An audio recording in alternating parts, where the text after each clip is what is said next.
button, and when you're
Are the meeting platform hosts ready to begin?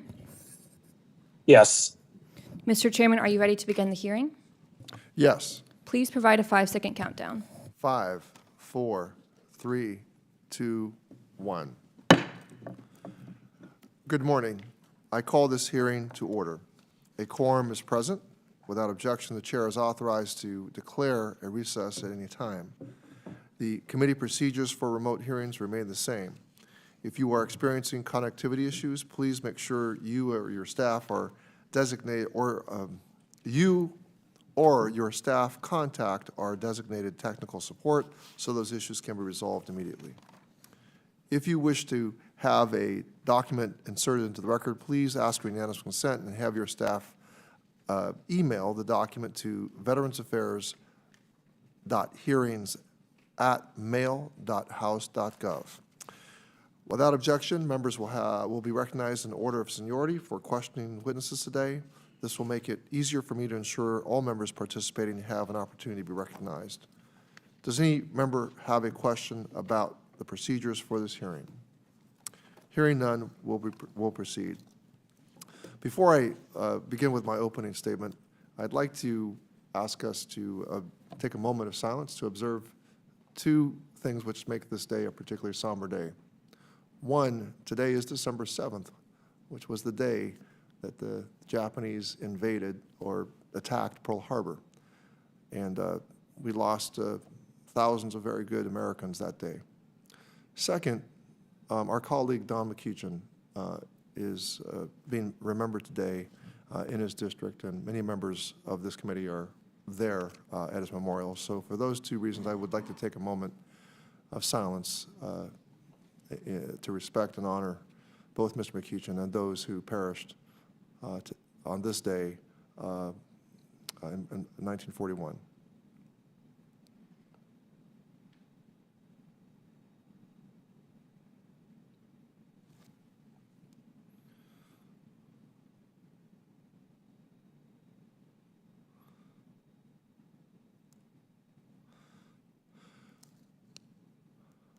Thank you. I will now recognize myself for an opening statement. Once again, good morning to everyone joining us today for this important hearing on fulfilling our pact, ensuring effective implementation of toxic exposure legislation. I greatly appreciate all our panelists being here today, and likewise thank you to all of those in the audience and listening online. The passage and signing into law of my Honoring Our Pact Act earlier this year was the culmination of years of hard work among members of Congress, our staffs, the VA, VSOs, and the veterans, families, and loved ones of those tragically impacted by the effects of toxic exposure. But this effort also represented a monumental sea change in how our nation treats our toxic exposed veterans. Congress and the public now recognize toxic exposure as a cost of war. No longer will these veterans have to fight their own government to obtain the health care and benefits they have earned and deserve. No longer will they be forced to prove their illness is tied to their service. Instead, these veterans' illnesses will be presumed to be service-connected, streamlining access to care and benefits for over 3.5 million veterans. Moreover, this bill changes the old paradigm of pitting one veterans program against another, or against other domestic spending programs. It also changes the way VA is to approach future presumptive illnesses so that hopefully veterans will no longer have to wait years or decades or for an act of Congress to receive recognition for their illnesses. But now that hard work of passing this legislation into law is over, the hard work of implementing it begins. And make no mistake, it will be hard work. The Honoring Our Pact Act is as massive as it is significant. And given its transformative nature, it will, by definition, present implementation challenges and concerns, which is why we find ourselves here today to speak with VA regarding the barriers and opportunities we face with this legislation. The first hurdle, of course, is ensuring that veterans know about and understand the benefits that are available to them as a result of this legislation. I know VA has dedicated a lot of time and effort to this issue, and I'm sure we will hear more about that during this hearing. The second biggest challenge, of course, will be the large and rapid expansion of new entrants into the VA healthcare system. The PACT Act necessarily expands healthcare access to millions of veterans, and in order to cope with that, the bill also provides greater resources and authority to VA to hire healthcare workers and allows VA to open or expand dozens of new healthcare facilities. So I look forward to hearing more from the VA officials here today about how they intend to use these new authorities. The PACT Act also introduces countless new disability claims to the system, nearly 165,000 at last count. So a robust discussion on VA's plan to deal with those claims without adding to an already large claims backlog will be necessary. I'm also looking forward to hearing from VA today on its plans for IT upgrades and use of automation to address PACT Act claims. With that said, and in the interest of time, I will stop and say that there are a great many issues we need to dig into today, and many we will not have time to get to. So to VA and to our veterans, I say that as the author of the PACT Act and current chairman of this committee, and ranking member next year, I will continue to ensure this bill is implemented successfully and that every single veteran who is eligible receives their due benefits. I will guard intensively against any attempts to water the bill down or diminish its effectiveness. It is the promise we made to our veterans and the least we can do for those who have done so much for us. Ranking Member Bost, you are recognized for any opening remarks you may have. Well, thank you, Mr. Chairman, and good morning to everyone. Thank you all. I want to say thank you to our witnesses for being here to discuss VA's progress towards implementing the Pact Act. You know, DOD estimates that 3.5 million veterans have been exposed to dangerous toxins over the past 20 years. Thousands of veterans have reportedly become sick as a result of that exposure. Unfortunately, the VA has been slow to providing them with earned health care and benefits. You know, I'm proud that Congress worked in a bipartisan, bicameral manner to finally pass the Pact Act. However, signing the bill into law was only the first step. Now we have to make sure that VA implements the bill correctly. When we debate the Pact Act earlier this year, I raised the concerns about VA's ability to roll out the Pact without severely disrupting services for veterans. Following changes to the bill that provided VA with the resources to address operational impacts, Secretary McDonnell assured us that he could execute it without crippling existing operations. I intend to hold the Secretary to his word. Our veterans have waited too long for the VA to fall short now. Today, I want to discuss how VA plans to address the backlog of claims. Although I'm glad the bill invests in modernization in the claims process, I'm worried that the VA is already behind the curve. VA projects that it will take until February of 2025 to work down the backlog. To do so, VA is relying on an aggressive hiring effort and mandatory overtime. Unfortunately, you know, many of these new hires won't be able to put a dent in the backlog until they're fully trained. Furthermore, mandatory overtime is costly and can lead to employee burnout. Finally,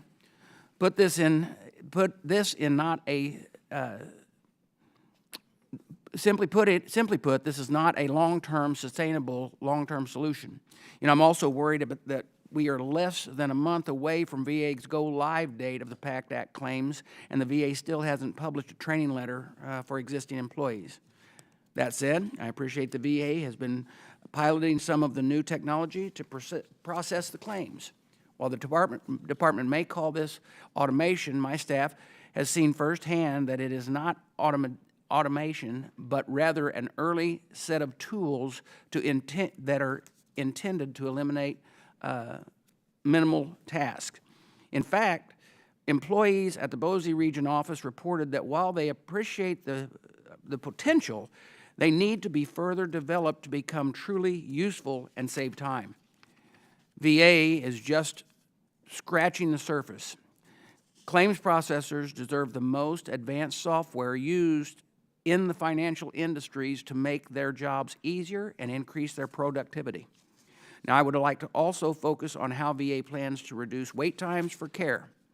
As of September 30th, 2022, there were approximately 8.9 million veterans enrolled in the VA healthcare system, and 7.3 million are getting care. VA estimates that the Pact Act could expand healthcare eligibility to an additional 5 million veterans. VA continues to be challenged by their appointment referrals and scheduling processes. As the toxic exposure screening is rolled out across the system, I would like to know how the VA intends to act on identifying and treating what could be a growing number of health conditions. And I'm eager to hear how VA plans to use its new hiring authorities to recruit and hire talent.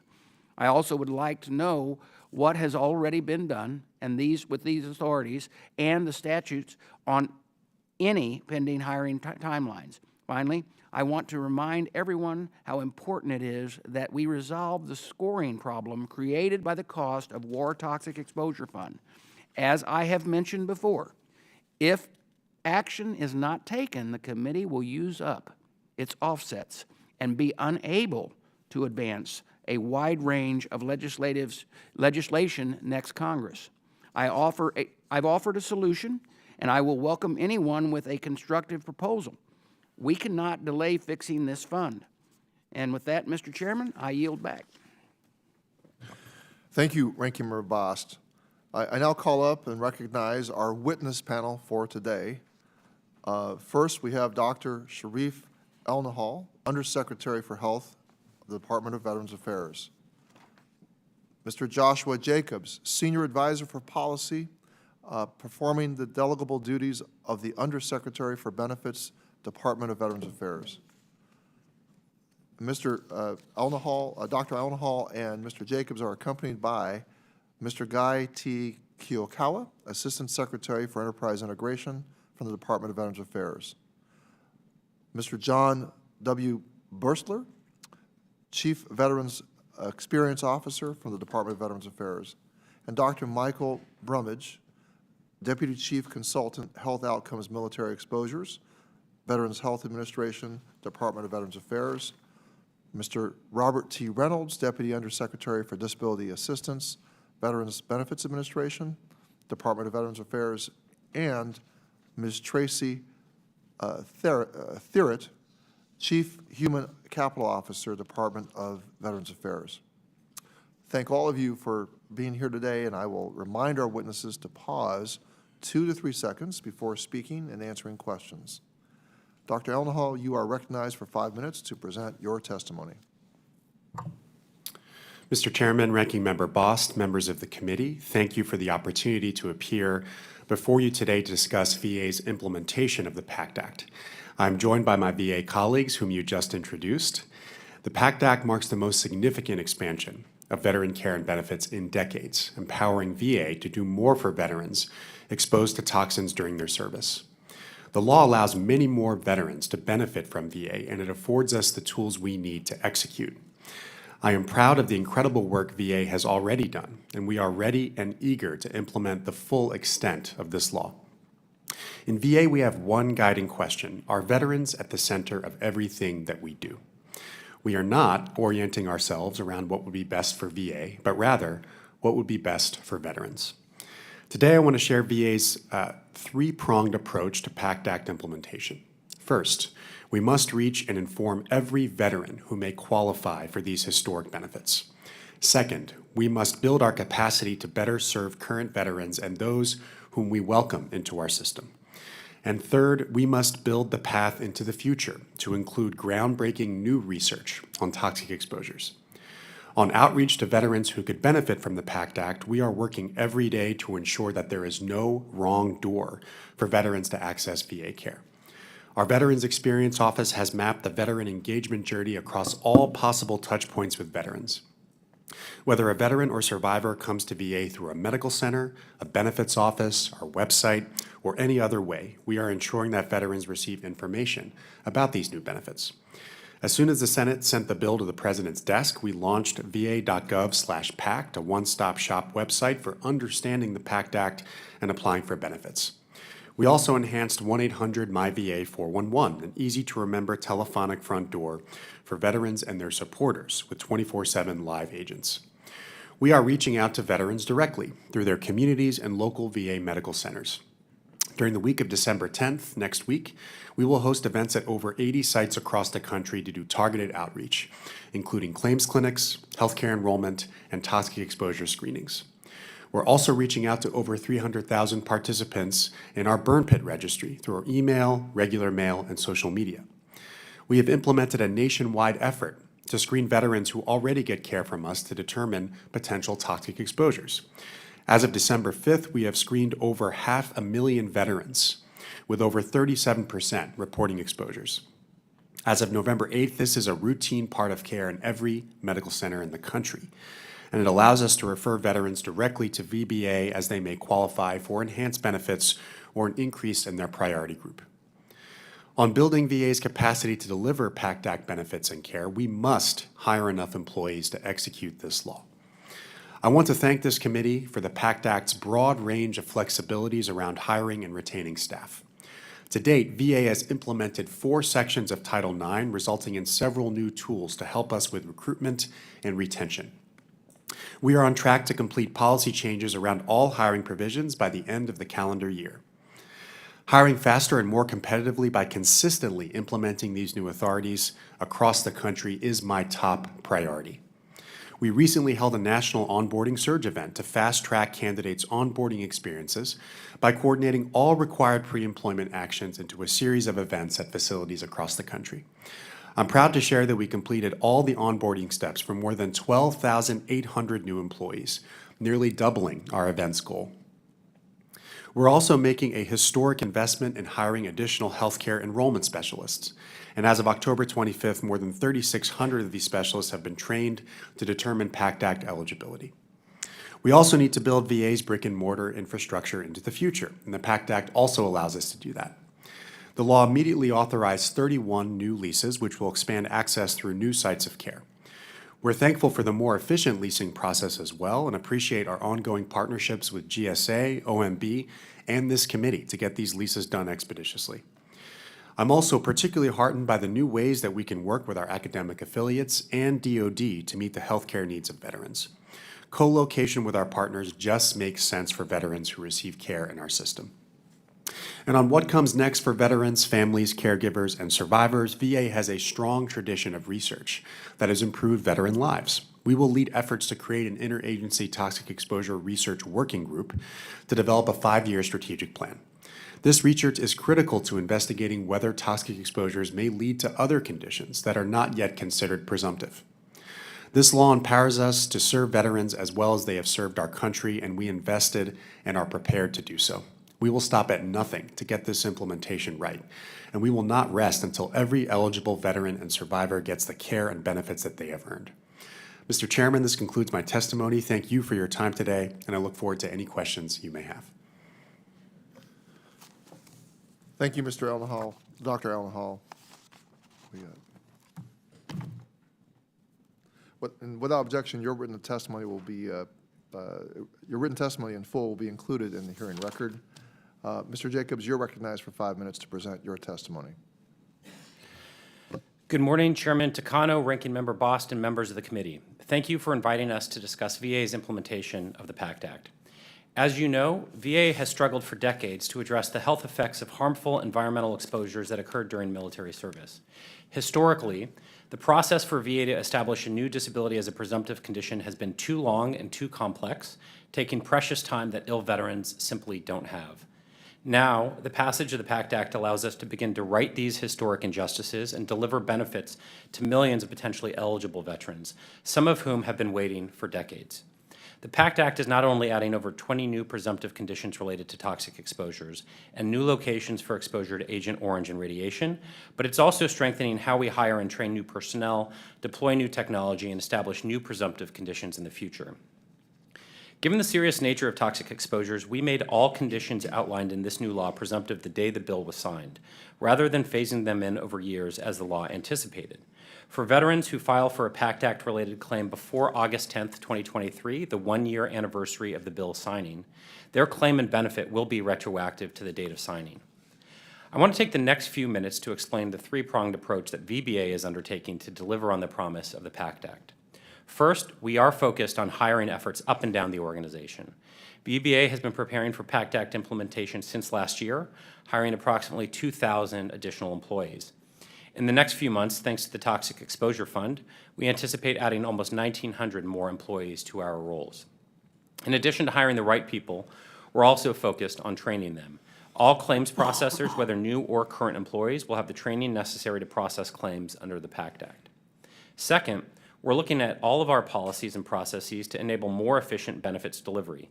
To expedite VA's ability to begin processing Pact Act claims by January 1st, VA is drafting sub-regulatory guidance, which will be followed by formal regulations to implement the Pact Act.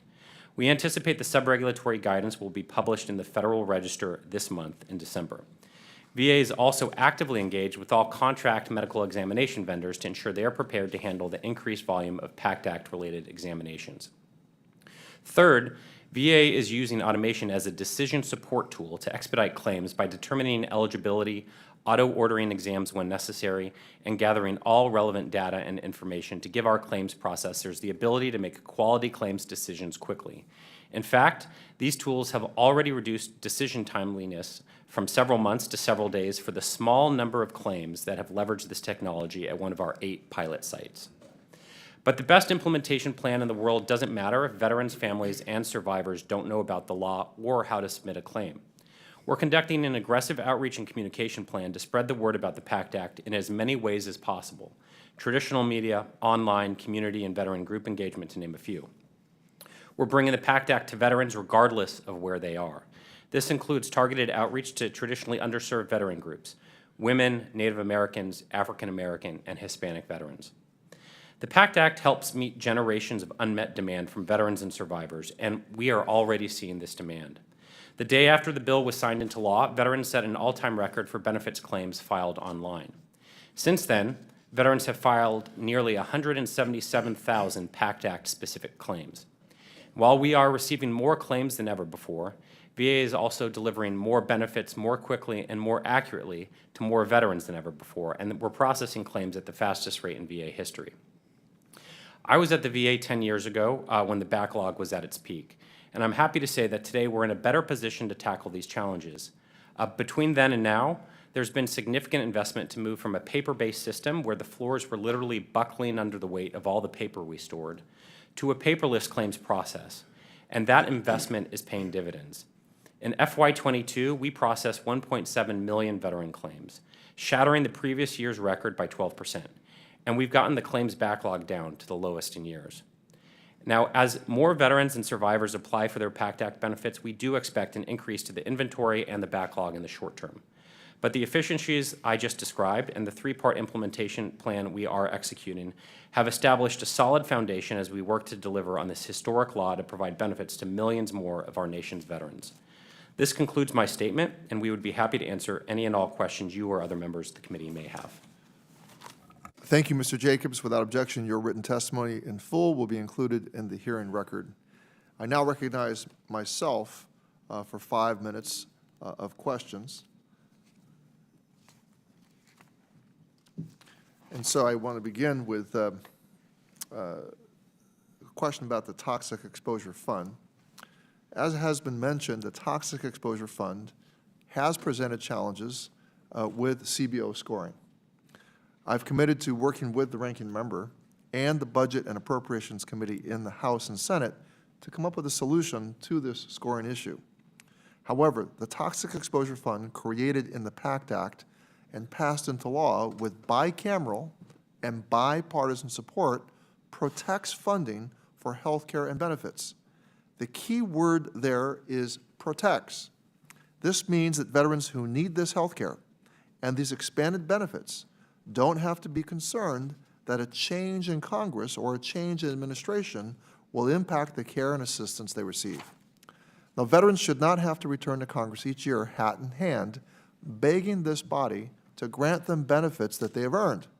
So my first question to Dr. Elna Hall and Mr. Jacobs is, do you believe the Toxic Exposure Fund will improve health care and benefits delivery across VA? Mr. Chairman, I completely agree with the importance that you are placing on getting the Toxic Exposure Fund right. This is funding that has to be dedicated and implemented on behalf of veterans benefiting from this legislation. We are working on that methodology with OMB and with this committee to make sure that our methodology reflects the right path. And so that work is ongoing. And I absolutely do think the funding will bolster our ability to be able to implement this legislation. Well, Dr. Allen, could you get more specific? How does the Toxic Exposure Fund assist you and VA with long-term planning for the care of toxic exposed veterans? So we in VHA are making use of the funding right now for outreach efforts and to fund our initial research efforts. I'll happy to pass to Mr. Jacobs, who's front-loading a lot of that funding to hire claims processors. Yeah. Thank you, Mr. Chairman. The funding that we've been provided in the Toxic Exposure Fund is critical for our ability to get off the ground. We are actively using the funding to hire additional claims processors and other staff that are critical for our ability to meet the increased demand for new benefits. We're also using it for investments in scanning, so we're working to proactively scan additional military records so we don't have to wait for a veteran to file the claim, but when we have the record there and can leverage the automated decision support technology. And we're using it for other investments that without this funding we would be unable to do so. And so in the absence of this funding or additional resources, we would likely see the backlog increase further than projected. So what I hear both of you saying, Dr. Elnahal, Dr. Elnahal and Mr. Jacobs, without the assurance of funding year to year for the PACT Act implementation, it would be very difficult to plan and execute the legislation as it was passed. Is that what I'm hearing? I would very much agree, Mr. Chairman. Mr. Chairman, I would agree. I would also add that when we're making these requests, we are going to make these requests transparently, and we'll submit the request for appropriate congressional review and consideration. Well, thank you. Now, what would removal of the fund meaning TEF, mean for VA's ability to update its aging IT infrastructure or implement IT projects like greater automation? Yeah, I would be very worried if we didn't have the additional funds. You know, we've built a solid foundation as we've moved from a paper-bound process to a paperless process, but VBMS needs to be modernized, and we're working to build on that foundation with the work that Mr. Reynolds is leading through the automated decision support. And I think that's also why the PACT Act required a 5-year IT modernization plan, so that we can take a strategic look at how to skate to the puck, right, where we need to figure out how do we leverage the most up-to-date technology and apply it appropriately within our system. And let me turn to Mr. Reynolds to provide some more details. Thank you, sir. And I was going to echo that really the 701B modernization plan and the PACT Act is really our tool that we're leveraging to lay out that path forward for our automation and other IT capability systems that are going to help us deliver benefits quicker and faster with more quality to our nation's veterans. Well, thank you. My next question is going to take some setting up of context, so I'm going to just refrain from going over time. We've got a lot. I'm so pleased we have so many members from both sides of the aisle here today interested in this subject of PACT Act implementation. It's so critical. And so I'm going to stop here, and I'm going to recognize the ranking member for his questions. We'll probably have more than one round. Yeah, thank you, Mr. Chairman. I appreciate that because we do have a lot of questions as well. You know, Mr. Jacobs, VA is, relying on mandatory overtime to address the claims, and in my opening statement, you heard me express the concerns I have with that. Will the automation be able to significantly speed up the claims process, and by how much? Thank you very much for that question, Congressman Bost. Right now, we see a lot of potential for the automated decision support, and I think you're right to note that it's not automation, it is automation decision support. So it's helping our claims processors be more efficient. It's enabling them to extract key information in the veterans' files and summarize it in a succinct way to help accelerate the decision and create an audit trail for potential down-the-line review. I would say that what we have seen in the limited number of cases that have leveraged this technology is that they have accelerated the timeline significantly. However, we're still quite early in the process. We started at 4 regional offices that have been piloted, and we've recently expanded to 8. We're working to verify, validate, and graduate. So what we're doing is we're working with our frontline staff to make sure. You got anything on my drive? Oh, I think. Dr. Rees, your microphone is not on mute. It is now again. Okay. Okay. So, thank you. So we're working to verify, validate, and graduate to make sure that our efforts to implement this more broadly are informed by frontline staff feedback, because we want to ensure if we're going to invest in this technology that our staff is going to use it, that we have confidence that it's going to produce the right outcomes, and that our staff have confidence as well. We're just real hopeful that you're picking the right system, and Yeah. with, not that we have any trouble anyplace else with systems. I'm mindful of the history of previous IT projects, sir. What I would say is, as we've worked through our projections and looked at the inventory and backlog, we are under leveraging the lift from automation decision support right now. We want to under promise and over deliver.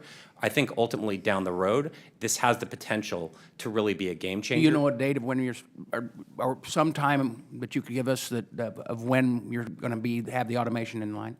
Let me turn it to Mr. Reynolds to speak in more detail. He's been leading this effort and can get into those details. Yes, sir. Thank you. Yeah, so our automation that we have right now, specific to the Pact Act, we have all 54 diagnostic codes for the 26 Pact Act conditions ready to go for claims for increase and presumptives. And then on Monday, we will release for supplemental claim types. So in less than a year, we started, as Mr. Jacobs mentioned, just for a claim for increase for hypertension. And we have since expanded to 54 diagnostic codes for all the Pact Act conditions. And we are ready when the sub-regulatory guidance is released for us to start processing by January 1, they will go through the system. Okay, and then training behind that?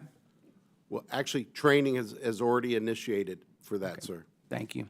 I'm going to go to my second question if I can.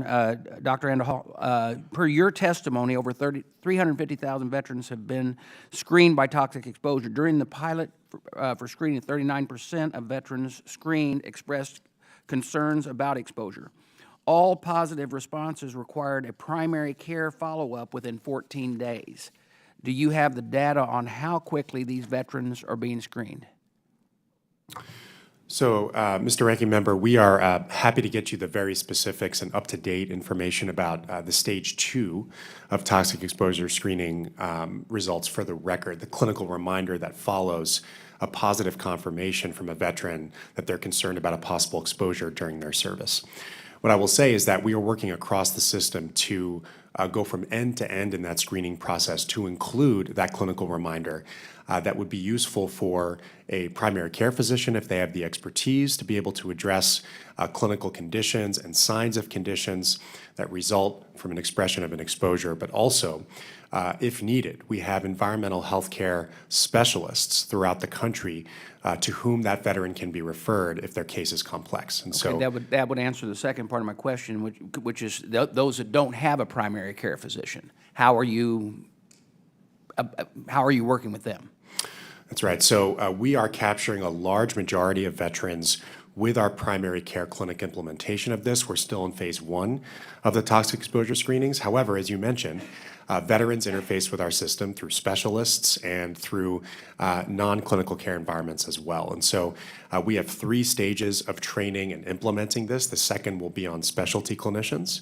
And the third phase will be any VA employee, including administrative staff, to be able to at least do that first step of the toxic exposure screenings to then hand off to a clinician for the following.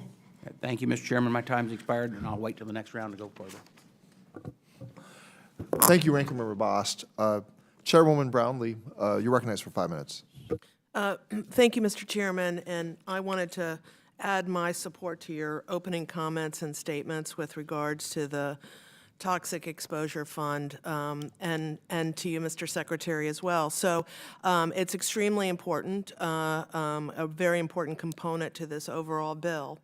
I will say, however, with the CBO scoring, it is an issue that, as the chairman said, needs to be resolved. And I'll give you one example with regards to one of my bills, and that's the Elizabeth Dole caregiver bill. And it is scored at billions of dollars now because of the way CBO looks at this with regards to the TEF fund. So it's a problem because I'll give you 2 facts that I know you agree with regards to in-home care, and that is 1, it's less expensive than institutionalized care, and 2, the health outcomes are better than institutionalized care. So now we're suddenly in a place where we are limiting the VA to continue. We're saying to the VA, in essence, continue on with more expensive programs that are going to offer our veterans, less less better health outcomes, and that's a problem. We've got to move forward. And you know, the VSOs, veterans really support this bill overwhelmingly. There's bipartisan support both in the House and the Senate, yet we can't move forward because of the scoring.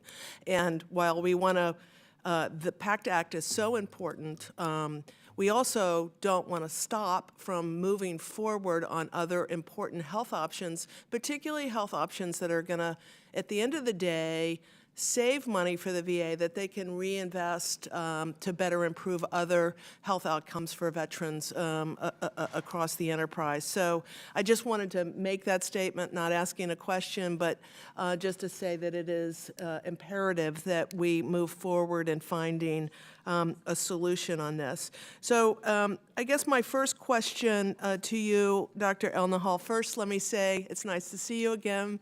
Thank you for coming to my district and participating in a great celebration of opening a new health clinic there.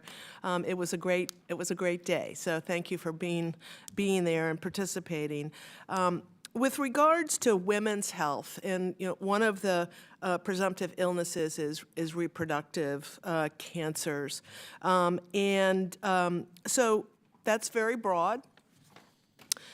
It is the most obvious category to include in these diseases that are more commonly affected by women, such as breast cancer and ovarian cancer. So my question is, you know, what are the considerations that the department is taking to ensure that some of these obvious, unique prevalences of diseases experienced by women veterans is incorporated into these presumptive diseases? And generally, I'm very interested in, you know, how the VA is really going to interpret really not only reproductive cancers, but all of the presumptive illnesses here that are broad, getting down to sort of the specifics of it all. So if you could address that, I'd appreciate it. Thank you, Congresswoman. I think the event that we attended together was really meaningful moment, especially for a legacy for women veterans. I will say that this is an extremely important topic that we are focusing on diligently. Our Health Outcomes and Military Exposure Office is working in concert with VBA and other elements of VHA to really define in a granular way what conditions fall under these categories, to include cervical, uterine, breast cancer for women.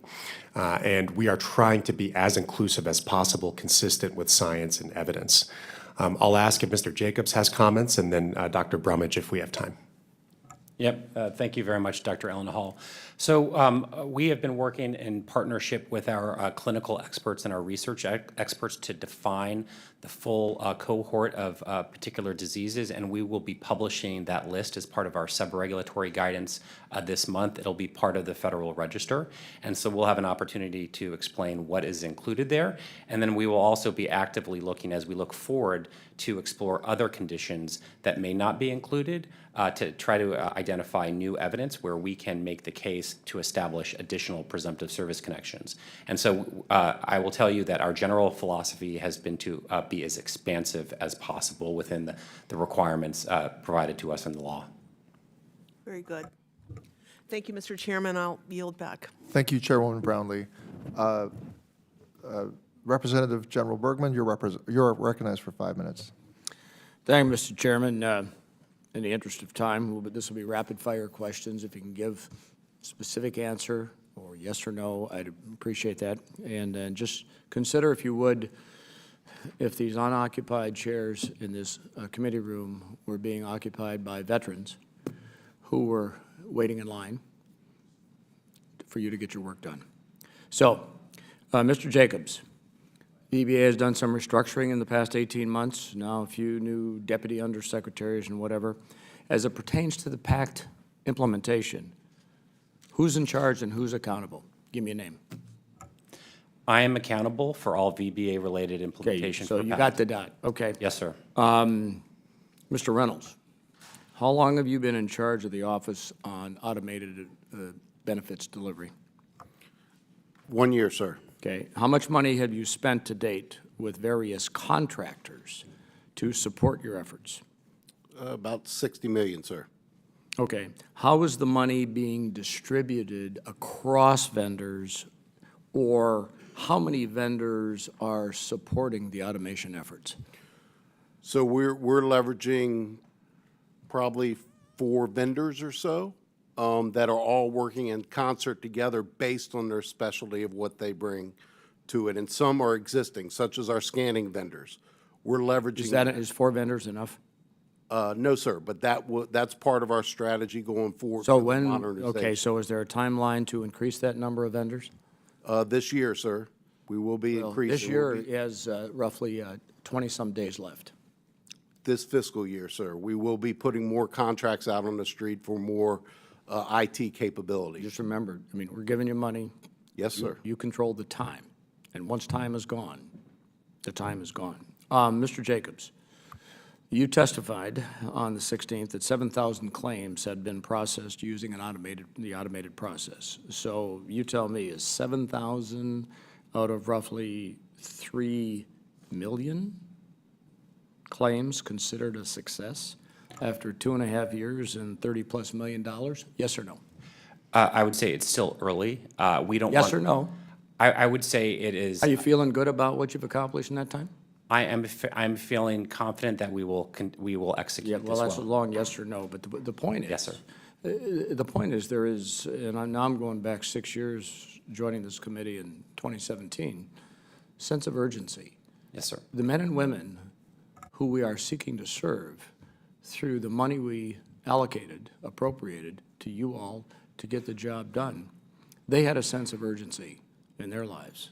And we just still need to continue to work on that. Now, I heard someone mention earlier that the VA is leasing some new buildings. Why wouldn't VA lease people? In other words, contractors. Don't hire full-time equivalents. You got a lump of claims. I know this is kind of beginning to sound redundant here, but why wouldn't the VA get the number of contractors on board to do this, coordinate it, and bring down the backlog, the surge, as we would call it? What's holding up that effort? Congressman, I would say all options are on the table. We do utilize contractors as part of our effort. Mr. Reynolds spoke about contracting. We have them in other efforts, and we're exploring other. But is there a sense of urgency? Can you move Yep. the ball faster here? Because the Yep. clock ticks. Sir, I wake up every morning thinking about what I can do to help the veterans, the families, caregivers. Do you and go to bed at survivors. night looking back at the results or the I do- setbacks? I do, and I wake up in the middle of the night thinking about it That's as well. good. I am fully consumed by the responsibility and the privilege that I have been given to uniquely be able to effectuate this unique law. Don't be afraid to let this committee know where you've run into roadblocks, because we're here to be part of the solution, not part of the problem. So let me ask you, and I'm just going to make it my final question, and you don't have to answer. This is not required, but it's more of a thought question. Are any of you willing to bet the ranch, or in other terms, gamble with veterans' lives and health on the transition to technology? And I'll just leave that for a future time. I yield back. Thank you, General Bergman. Representative Lamb, you recognized for 5 minutes. Thank you, Mr. Chairman. And Mr. Jacobs, I'm coming back to you on a different issue that I've been made aware of by my constituents. It involves rating veteran service representatives who do not get production credit for claims that they feel are not ready to rate or advance but have to be deferred. And I guess nationally, one of the graphic examples of this is there was a decision made to defer certain Camp Lejeune water cases from before the Pact Act until after Pact Act implementation, because the veterans will be treated better in the post-Pact Act framework. But as a result, all the work that was put in on those claims up till then does not go for production credit for these employees of yours. And it's becoming an issue with people meeting their quotas and that sort of thing. So I guess first I would just ask, what is the logic behind not awarding some sort of partial credit for people who make the decision that is supposed to be best for the veteran? Thank you very much, excuse me, for that question. You know, I've been traveling to regional offices, and while I do that, I meet with employees and I meet with union leadership. And every single regional office I visit, I hear about our production standards and the requirements and how we incentivize or disincentivize our employees to do the work. We ask a lot of our employees. This is complex business. They have to know all of the body systems. They have to know the etiology of conditions, the link to military service, how to understand, how to evaluate military records, and then make the nexus and the connection here. So what I will tell you is I'm digging into this. We're working to update and revise our production standards right now. I don't have a satisfactory answer as I've gone through this. I think there's a tension between giving partial credit and completing the claim for the veteran, and between what's best for the employee and best for the veteran who's receiving the claim. And so we're trying to make sure that those align, and then ultimately that as we work through the production standards, we don't create unintentional consequences that lead to outcomes we don't support. So what I would like to do, sir, is I'd like to take this for the record and follow up with you in more detail, if I may. Sure. So I think I just want to confirm that it doesn't appear right now that you have a defense of this policy or that you can articulate the logic behind it. Am I right about that? I mean, because I don't understand. I agree with you that there is a tension between the two goals that you outlined, but I don't really see how in this specific example where you have raters that actually made the best decision for a veteran to their own detriment with these Camp Lejeune cases, that doesn't strike me as a policy that is serving anyone, really. So as long as it is under reconsideration, it sounds like what you're saying, that it is being actively reconsidered? We're looking at all of our production standards right now. I'm telling you, as someone who's still relatively new and trying to learn the organization and the details, I don't personally have an answer that I've found to be acceptable. That doesn't mean that there isn't a logic there. I don't know enough to be able to tell you now, and I'd like to take it for the record to understand the historical logic as we work through the current effort to update the standards. Right. No, I appreciate that, and I thank you for at least acknowledging that there is no obvious logic to a policy like that. And I think as you all are in the process of trying to get more of these employees and have them perform even more work in the post-PACT Act world, these are just the kind of things that have to be remedied. So I appreciate very much your interest in it, and we'll be looking forward to the explanation when it's ready. Mr. Chairman, I yield back.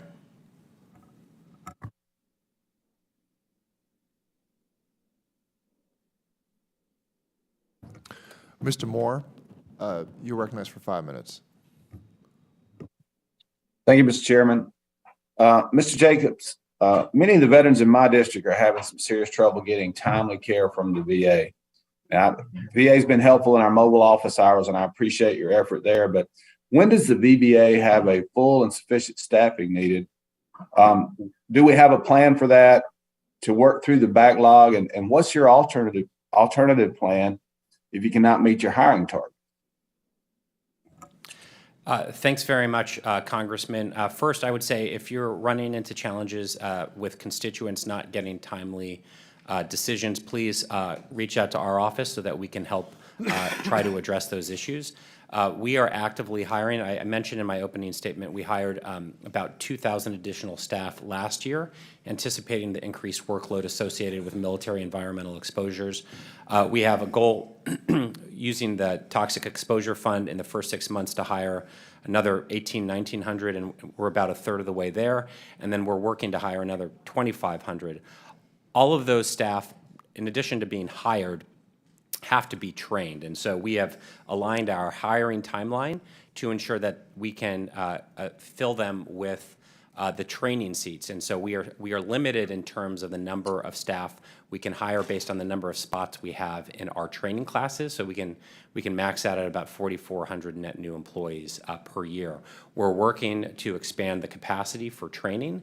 And what we're doing as we work through the workload is identifying areas where we can provide partial ratings. So in the event we have a claim that has, for example, 10 conditions, if we have enough evidence to make a decision on 3 of those, we want to execute that. So we can put money in the veteran's pocket right now while we work to continue the evaluation, the evidence, the additional steps that may be necessary for the remaining 7 conditions. In your statement, you mentioned the VBA plans to deliver a claims processor training system by December of 2022. Given that we're already 1 week into December, when does the VBA plan to actually release the PACT Act training? And when do y'all plan to release it? And when will it be published? We started training on Monday, so we're working with the standard operating procedures. We have some computer modules that are on what we call our talent management system, and we're working to create what is called a train the trainer model, where we have our experts in the compensation service office who are training a handful of staff in each of our 56 regional offices, so that they can work to help supplement the training, answer questions, deal with any issues that may arise following the training, in addition to having a centralized repository, a SharePoint site to collect frequently asked questions and follow it up. And what we're doing following the training is we are working to evaluate the effectiveness. So we're doing both, individual interviews with claims processors, but also evaluating with follow-on reviews of the claims to ensure that the training is effectuated as designed. All right, thank you. And Mr. Chairman, with that, I'll yield back. Thank you. Thank you, Mr. Moore. Mr. Levin, you're recognized for 5 minutes. Well, thank you, Mr. Chairman. I just want to begin by saying what a huge deal the PACT Act is. I think it's really an example of what we can accomplish here in Congress when we work together. And I want to commend all my colleagues who voted in support of the PACT Act, and particularly you, Mr. Chairman, for your leadership in making sure that this got across the finish line. Just as important in getting the bill passed and signed into law is now the implementation, and I'm grateful for the work you're doing and the work you will be doing in the years ahead to make sure that this is a resounding success, and that this legislation is enacted with our intent in mind. Towards that end, I have been following closely. I am very grateful for all your hard work. I am a bit concerned to hear from our VSOs that they haven't seen a lot of communication around the one-year open enrollment period for VA healthcare. Dr. Elnahal, I'll begin with you. I was really pleased to see VA is hosting a nationwide PACT Act Week of Action starting on Saturday to have awareness spread about the PACT Act to help veterans. But what is VA doing to help spread the word about these events? Yeah, thank you for the question, Congressman. It's extremely important, as you mentioned, for us to get the word out effectively about this. And so that feedback, if there are more specifics to us on veteran populations we're not reaching, please let me know and let us know as soon as possible, and we will respond with dispatch on that. We are going through multiple avenues to make folks aware of this, starting, as you mentioned, with the PACT Act Week of Action. Next week, we're hosting over 90 events across the country, exceeding the legislative requirement because we think we have to do that. And we will have healthcare eligibility enrollment specialists at these events to, in real time, bring veterans in directly into healthcare should they qualify, especially the veterans who separated from service between 2001 and 2013, who have this critical one-year window to be able to do so. We're also making use of as many other avenues for communication as possible around this topic specifically, and I'd like to ask Mr. Borsler to supplement with the many things that his office is doing. Thank you, Dr. Elnahal, and thank you, Congressman, for the question. At the 95-plus sites that we're going to be hosting these town hall events across the country, as Dr. Elnahal mentioned, we're also going to be doing screenings and connecting them directly with claims experts to help them file their benefits claims should they screen positive, be part of that 39% that we've already seen in the 500,000 that we've screened so far. But really making sure that we're reaching out to that, unenrolled population or the untethered population that, hasn't interacted with VA before, and making sure that we're getting out on radio and TV advertisements, especially for rural veterans, and making sure that we're out on radio as often as we can. We're doing a lot of outreach in 12 different languages. We're making sure and engaging our community veteran engagement boards. We're asking a lot of your constituent offices and field offices as well for help in promoting that via your newsletters. And we're ready. Good. Yes, sir. And we'd love to host more town halls with you all, with all the members. We'll take you up on that. How about the Solid Start program? Are you using that as a means to communicate? Yes, sir, absolutely. As you all know, Solid Start is a phenomenal program that proactively reaches out to service members when they're making that sometimes difficult transition from military to civilian life at that 30, 60, 90, 120-day period after they leave service, to make sure that they're enrolling and aware of VA benefits and care. I want to make sure I get a little bit on our bill in, but before that, my team is listening, so we're going to take you up on that town hall idea, and we look forward to that. Wanted to make sure to mention, last week the House passed my Commitment to Veteran Support and Outreach Act, CVSO Act, and my great hope is that this will help a lot of our CVSOs at the county level, and they're on the front lines every single day. I know they are in San Diego County. I know my friend Matt Rosendale and I have worked on this legislation. My question for you at the time we have is maybe for Mr. Jacobs. Can you discuss the role, the important role that CVSOs play to connect veterans with their benefits, and why this bill would be important? Congressman, I think county veteran service officers are an absolutely critical part of our infrastructure. They're on the front lines helping veterans understand the benefits process, helping them identify what information they need, how to apply, and what to expect with the process. They're also really important to help us, demystify and perhaps bust myths. We're hearing information from veterans who think they're going to have their claims reduced. We know that less than 1% of claims are reduced on an annual basis, and it's because typically a condition has improved or they've got a TDIU case. And so we want to make sure that we're getting the word out, and county veteran service officers are absolutely critical to I thank you for that. Out of time, but I know my friends in the Senate are watching this, at least I hope they are. We just passed this in the House again. Let's get the Senate to take action. And with that, Mr. Chairman, I yield back. Thank you, Mr. Levin. Mr. Roy, you're recognized for 5 minutes. Thank the chairman and thank all of the witnesses for your time and for being here and for your service. Obviously, there were some disagreements when we were debating the Pact Act. I stated some of my colleagues stated some. And regardless of some of the reservations, and I think they were reasonable reservations, we're all here now trying to figure out how to support implementation and get it done the right way within that framework, notwithstanding potentially maybe some changes in the future. And in September, as you all know, I led a letter with 44 of my colleagues asking for regular briefings. I appreciate that we've been engaging in those briefings. I hope those will continue. This is of the utmost importance, and I appreciate your all's work to fulfill that request. One of my biggest concerns with the Pact Act was as you know, as I stated publicly, the creation of the Toxic Exposure Fund that put billions of dollars on mandatory spending and kind of put it out there on autopilot. And because of that provision that creates or expands a VA program that is paid for by this fund will receive a mandatory score, impacting a half a dozen bills we've already marked up. I support Ranking Member Boss' proposal that would reclassify this as discretionary spending covered by regular appropriations. If this action is not taken, the committee will be unable to responsibly advance legislation next Congress, and our constituents deserve being able to correct that issue, in my opinion. Dr. Elnahal, it's my understanding that as of September 30th, 22, there were approximately 8.9 million veterans enrolled in the VA healthcare. And it's estimated that the Pact Act will expand eligibility for VA healthcare services and benefits to an additional 5 million veterans. Now, I still get a lot of phone calls about questions about access to care. I get a lot of requests, a lot of guys and gals pulling me aside saying that they hit walls, they hit snags, they're unable to get care. I've talked about them in this committee.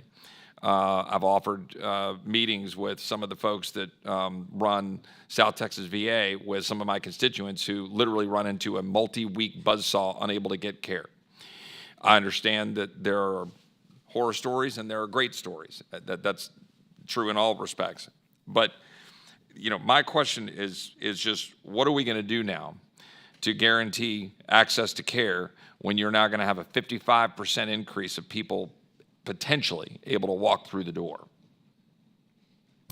Thank you, Congressman, and I frankly share your concern about every morning and every night before I go to bed, as Mr. Jacobs mentioned, on us being able to implement this effectively while continuing to serve the current base of veterans whom we are proud to serve every day, and welcoming as many new vets who qualify for these benefits as possible. We're undertaking a number of efforts to expand healthcare capacity, knowing that we're going to get this demand. because of the legislation. And so one of the most critical ones is actually an effort across the country to be able to do two things: standardize the amount of time that our clinicians and specialists spend by specialty on seeing patients, to make sure that we're maximizing the opportunity to bring more veterans into a daily schedule every day, and to ensure that our clinicians are spending 80% of that booked clinical time seeing veterans. We think there is tremendous opportunity to be able to increase capacity in a direct care system for that. And that will be a staged implementation over the next 6 months. And we will be transparent with you about that progress. But that is specifically in place not only to improve access for our current base of veterans, but of course to prepare for that next cohort coming in from the Pact Act. We're also doing other things to make sure we're relieving our clinicians and making the bandwidth necessary for them to be able to do that. So we're looking hard at the different administrative tasks that they're doing every day, clinical reminders and alerts that may not be necessary in every case for every veteran. These things consume time for veterans. And we are also, of course, maximizing our efforts with our Reboot initiative for burnout to make sure that we're taking care of our clinicians as well. But this is going to be a key effort to expand access, and we're also prepared to make major process improvements in our community care, scheduling, and coordination efforts, because we know that's a very important avenue as well. And that raises my next question. With 30 seconds, I'll leave you with this one. It's going to require a longer conversation, obviously. 5 minutes is tough. But on community care, what are you doing, and what are the specific plans to be able to utilize community care to deal with this now 55% increase of potential customers, if you will?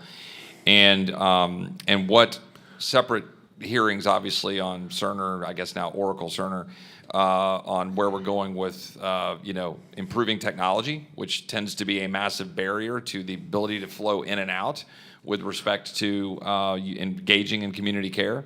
And not asking you to get into the technical side of that, but at a service level, how are you being able to expand the use of community care given some of those barriers and hiccups? I yield back. Well, right now, Congressman, I am not satisfied with the time it takes for veterans on average to get a community care appointment scheduled and to be seen in the community. So we're looking at that process end to end to make sure that process becomes more efficient, but also looking at all options on the table to empower veterans to take on some of the steps where we think that our processes are taking too long. So veteran-initiated scheduling, online scheduling, we're trying to maximize those options as much as possible. And as those options become available to veterans, we'll make sure you're aware and this committee is aware to make sure that veterans are taking advantage of that. And we're also, of course, looking at our community care network contracts to expand network adequacy to maximize the options that veterans have. Thank you, Doctor. Yield back. Thank you, Mr. Roy. Mr. Pappas, you're recognized for 5 minutes. Thank you very much, Mr. Chairman, and I appreciate our VA witnesses and their discussion about this important issue. I want to commend everyone on the committee, including the chairman, for their persistence in getting the Pact Act through. I know that as I talk to veterans in New Hampshire, they express relief. They express the fact that, well, they know they might still get sick as a result of their service. It's lifted a burden off their shoulders. And so I'm really hopeful that we're going to get this right. In some ways, passing the bill was the easy part. Now the implementation brings the difficult considerations and challenges that need to be overcome. And I appreciate VA's commitment to doing that and the resources that are being brought to bear for our veterans. I want to zero in on one issue, Mr. Jacobs. Maybe you can address this. I've done some work on these for-profit claims consultants that some border on the nefarious and tiptoe around the line of legality. And it's really necessary that we protect our veterans from scammers and bad actors as we see the Pact Act implemented. Veterans are reporting that they're not being advised about easily accessible public-facing VA web pages, aren't being directed towards accredited representatives to assist them with their disability claims. So as we see more veterans looking at their options right now, I'm wondering what VA is doing to proactively communicate the credible resources that are available to veterans to make sure that our veterans know what is out there for them, that they're not paying a premium to get the benefits and care that they deserve. Thank you, Congressman, for that very important question. I share your concern. I know we all share your concern. We are working to make sure that we do everything possible to protect veterans and their dependents by educating them about fraudulent activity, potential predatory schemes, and the common tactics that are used to take advantage of them and their hard-earned benefits. And so we're working, we've got materials, kind of a fact sheet of sort, kind of a do and don't. We are working with internally through an effort that I'll turn to Mr. Birchler to talk about, what we're calling VSafe. And we're doing everything we can to proactively communicate that veterans should, one, come to VA to file their claim. They can do that by coming to one of our 56 regional offices. They can file it online through va.gov, or they can work with one of our many accredited partners who have been vetted and are going to help for free. And so they can do that with one of the many helpful veteran service officers. We talked about the county veteran service officers. The states have a lot of resources. There are plenty of opportunities for veterans and their family members to work to get the care and benefits that they've earned without paying a premium. And so we've got information. I will share it. We've got a fact sheet that we're working. We would love your help to further distribute that. And we're also making sure that if veterans feel that they've been taken advantage of, that they file a complaint with the Inspector General. They can file a complaint with the Federal Trade Commission. We're actively involved in partnering with them as well. And let me turn to Mr. Birchler to talk about some of the other efforts. Oh, thank you, Mr. Jacobs. And you mentioned a lot of the resources that are available to our veterans and their families currently. But as he mentioned, we have a very broad-based effort, not only internal to VA, called the Veterans Scam and Fraud Evasion Task Force, but with all of our federal partners who can really serve as force multipliers in addition to the organizations that he mentioned. But we have information on what's an accredited organization and what is not an accredited organization, and what resources veterans have to report some of these firms that may be more predatory in their action toward veterans. Can you address whether this information is part of the Pact Act portal? And as veterans are looking at their options through that particular portal, if they'll also see information on what's credible and what isn't? Yes, sir, absolutely. And va.gov/PACT is mostly about getting veterans directed into filing a claim or enrolling in veterans health care. But then there are also lots of different resources like va.gov/Camp Lejeune, which directly addresses a lot of the commercials and a lot of the outreach that's going on from unaccredited firms to reach veterans and their families for these types of fraudulent behaviors. Okay. And I think it's just important that information is as accessible as possible, so it's not siloed in some other part of the website, that veterans, as they're looking at these particular issues, can find it easily. Yeah, Congressman, we have a list of accredited representatives that's on our website, and we also have handouts. So when a veteran goes to a toxic exposure screening, they should be getting a handout how to file a claim, and there is a QR code that takes them to a link for the list of accredited representatives. But we'll take another look and make sure that the way we've designed it is intuitive and easy to access to ensure that we're doing the best job we can to get the word out. Thanks. That's critically important. I yield back, Mr. Chair. Thank you, Mr. Pappas. Ms. Mace, you have 5 minutes. Thank you, Chairman Takano and Ranking Member Bost. And Mr. Chairman, I want to thank you for your leadership on the Pact Act on this issue, for our men and women in uniform who are literally willing to take a bullet for our country. Our ability to serve them in this capacity via this bill is enormous and will have a tremendous impact on our veterans for the rest of their lives. It was a monumental piece of legislation providing long overdue protections and benefits. I want to thank those who are here today also for how hard you are working to provide for the challenges that our veterans are also facing. We're all trying, our goal is the same at the end of the day, and we're trying to work together and row in the same boat together. My first question this morning is for Mr. Jacobs.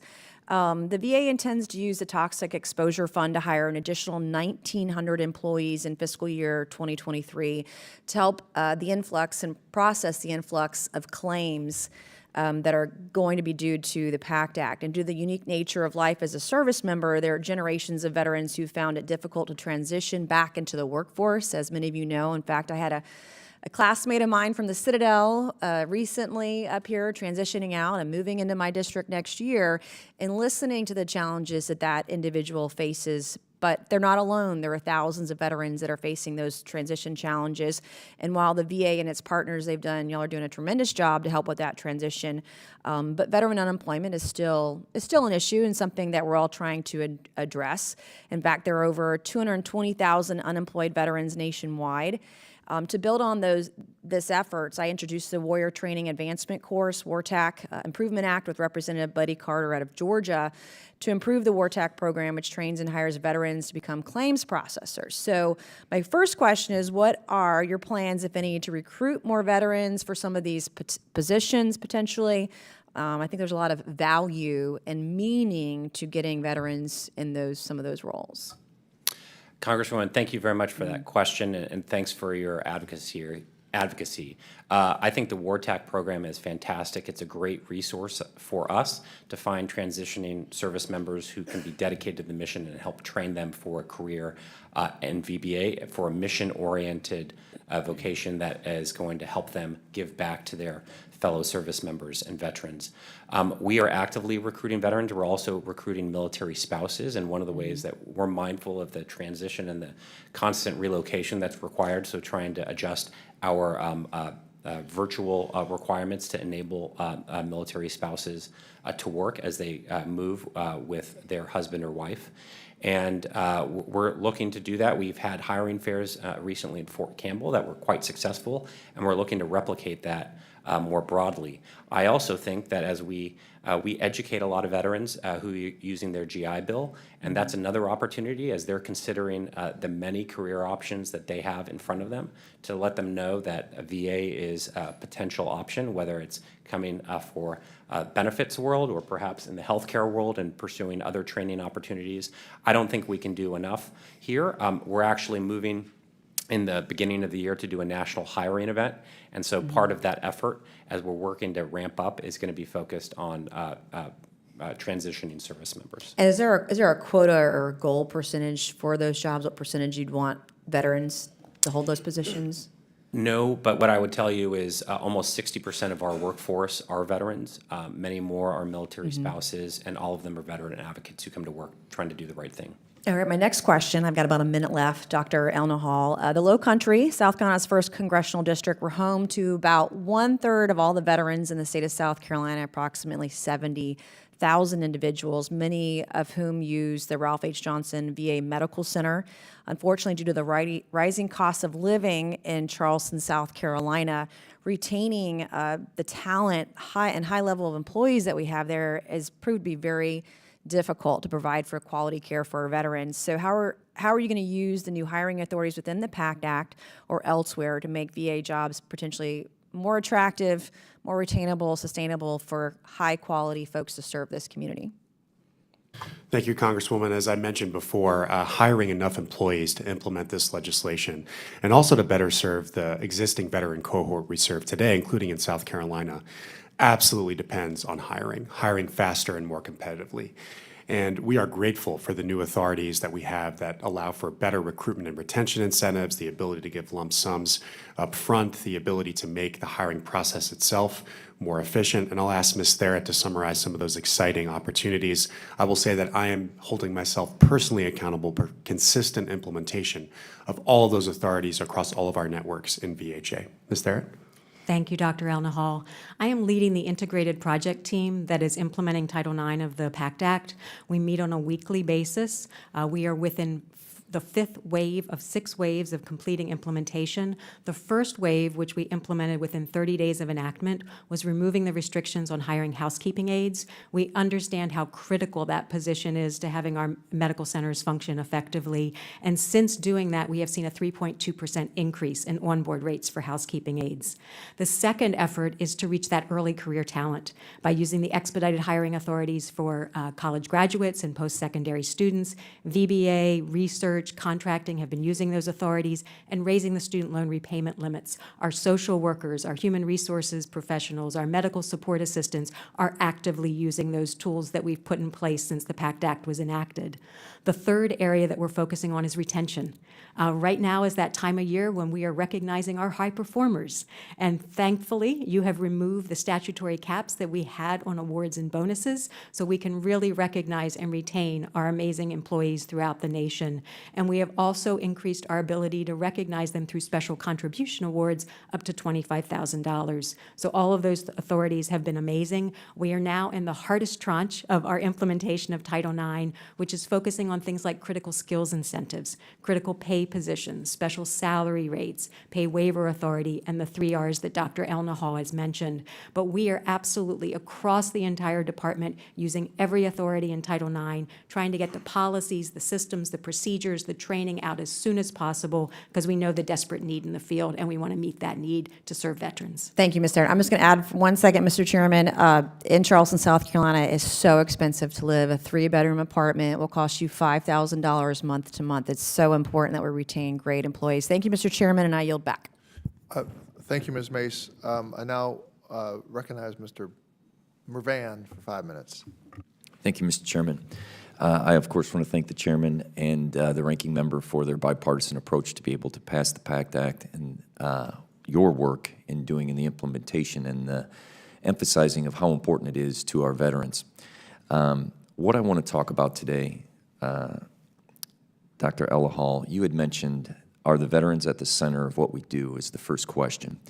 I want to address talk time, and I'd like an administrative definition of what talk time means. And that question would be for Mr. Jacobs and Mr. Bursler. It has come to my attention that the VBA for the National Call Centers has imposed performance standards called talk time, which measures the amount of time legal administrative specialists are on the phone to answer veterans' questions. While this measure is averaged out, it doesn't make expectations. It doesn't make exceptions for calls that may require special attention, including first notice of death calls, if an older veteran has difficulty communicating, or if a veteran has complex or several questions. If an LAS fails this metrics, which can be as little as 8 minutes and 30 seconds, the LAS can be disciplined, which can potentially lead to their termination. This focus on call time decentivizes LASs from asking follow-up questions to veterans or mentioning other benefits and programs the veteran may be eligible for, and for the fear of the call going too long. My question is, I had a experience with this as a township trustee where the first point of contact is the VA. If we're limiting the amount of time to be able to connect with that veteran, we will create future challenges. And so ultimately what I'm asking is, if the reputation and the outcomes and connecting with the veteran is so vitally important with first point of contact, why are we limiting the amount of time for those individuals to be inducted into world-class health care? Congressman, thank you very much for that question. I agree that veteran experience is critical. It's why for the first time ever, we're going to start measuring veteran experience as part of the disability compensation process. We actively do it in many of our healthcare domains. We haven't done it for disability compensation. We measure success based on timeliness and quality, but I think veteran experience is equally important. And to your point, it's a determining factor as to whether or not a veteran wants to continue to pursue the benefits he or she may have earned, or to follow up and enroll and pursue VA health care. Because how do you define talk time administratively? So the talk time is about 8 minutes, is my understanding. I need to follow up and get you a response for the record into the exceptions. I thought that there were some carve-outs, but I need to go back and make sure I don't misspeak, and so I'd like to follow up. I agree. We need to make sure that the call center agents, who are often the front lines, have the ability to speak with the veteran or family member who's calling seeking information in a manner that addresses their questions or concerns.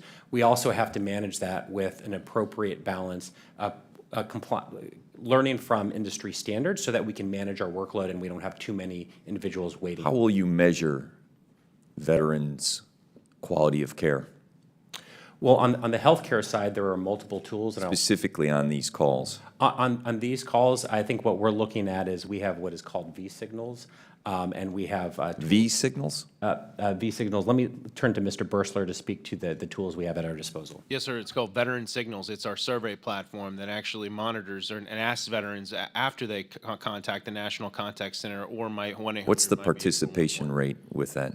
Fairly significant. I can get you the specific data points, but it depends on whether that's the National Contact Center or 1-800-MY-VA 411, which is the single front door. And for these types of cases that do take longer to speak with a veteran that has special needs or special accommodations, I would recommend 1-800-MY-VA 411. They push 9. They'll get to the hotline. Right. Those individuals, those contact center representatives are specially trained to handle these types of veterans cases, and they can spend as long as they need to and then connect them with the administration or the staff office that can execute. And their average speed to answer is the lowest across the enterprise. So the point of the question is to emphasize that we do not want to punish individuals who are taking time to care, to ask the proper questions so that veterans who were the first point of contact, who served our nation, aren't being rushed through the process. We have to be aware of the fact that that is a deterrent and not something that attracts people. And when you create obstacles and you speed through those processes, people will be less inclined, and then you'll ruin the reputation of a program that is designed to be able to create quality health care. So what I'm asking you to do is to pay special attention to that. When you do not limit time for individuals to have connectivity to the program that we are implementing for world-class health care, I'm asking you to explore avenues that allow those conversations to continue at a desperate moment while someone's calling in. Congressman, if it's okay, I'd like to follow up and talk about this with you and your staff in more detail and how we balance the talk time, the time to first response, the dropped call rate, and manage the overall experience, because I think this is a really important issue. I know it's one we're actively hiring for our call center agents. They are incredibly important staff members on our team. They're also often promoted to VSR positions as they seek career growth, and so we constantly have to backfill, and I know that there are multiple elements that influence how we manage this, and I'd like to talk with you a little bit more and make sure that I address your concerns in detail. And I know I've gone over, but the fact of the matter is if one veteran feels a disconnection, they'll go back to the VSOs, and you'll ruin the reputation of this program, and you'll have less participants. This is something that has to be addressed. Thank you. Thank you, Mr. Mervan. Mr. Banks, 5 minutes. Thank you, Mr. Chairman. Mr. Jacobs, I appreciate the VA's outreach efforts on implementation of the Pact Act. I'm really looking forward to the town hall and resource fairs in Mishawaka, Indiana at the Jackie Walorski VA Clinic on December 12 and 14, and at the VA's Fort Wayne campus on December 17. I wonder if you could talk for a moment about the continued outreach efforts after the initial wave of town halls, and is there an expiration date on the outreach efforts, or will they continue in perpetuity for as long as the Pact Act is being implemented? What does that look like 3, 5, 10 years down the road? Yep. Thank you very much for that question. We are working diligently to get the word out. I think there's a sense of urgency, as was mentioned earlier. We've got a 1-year open enrollment period for VA healthcare. We also have a 1-year timeline where if a veteran files their Pact Act claim within 1 year of the bill's enactment, they can preserve the earliest possible effective date. So we're pushing hard. There's always more to do. What we're trying to do is we're using multiple channels of communication, traditional media, PSAs, social media, working with our partners, getting articles published.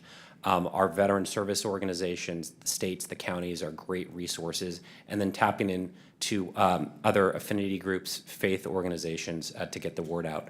That has to be sustained, and it's part of our regular effort that's focused on outreach, and it'll continue in the out years. It's something that we can't stop doing, but let me turn it to Mr. Bursler to talk about some of the additional details. Thank you, Mr. Jacobs, and thank you, Congressman.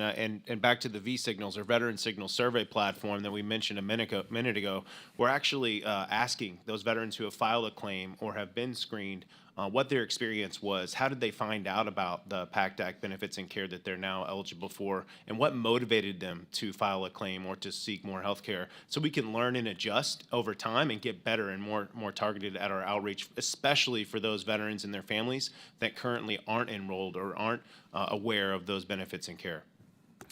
Mr. Jacobs, on a different subject, it was in 2013 that the Chinese military carried out one of its biggest cyber attacks against the federal government on VA computers. They seized at a moment when VA claims backlogs peaked at 600,000. So they struck at a moment when they knew that backlogs were high and when we were vulnerable. With the PACT Act, the VA backlog is projected to peak at over 440,000 claims next October in 2023. So again, we should expect that at a heightened backlog that the Chinese military will also take advantage of a moment like that. What are we doing to prepare for it? Our CIO, Mr. Kurt Del Bene, is actively involved in improving our cybersecurity hygiene. There are multiple efforts underway that he's leading in partnership with our IT teams as well as the VHA IT teams. I'd like to take that for the record to provide an informed response detailing the multiple steps. It's something that we're constantly concerned about, and I want to make sure I don't misspeak or share anything that's not appropriate for a public forum. Fair enough, but is there an ongoing discussion? Is there a working group, official strategy being prepared for that? There is both a working group within VA, and I know we're actively involved in interagency discussions that are focused on cybersecurity threats. Yes, sir. Thank you. I yield back. Thank you, Mr. Banks. Ms. Shirless McCormick, you're recognized for 5 minutes.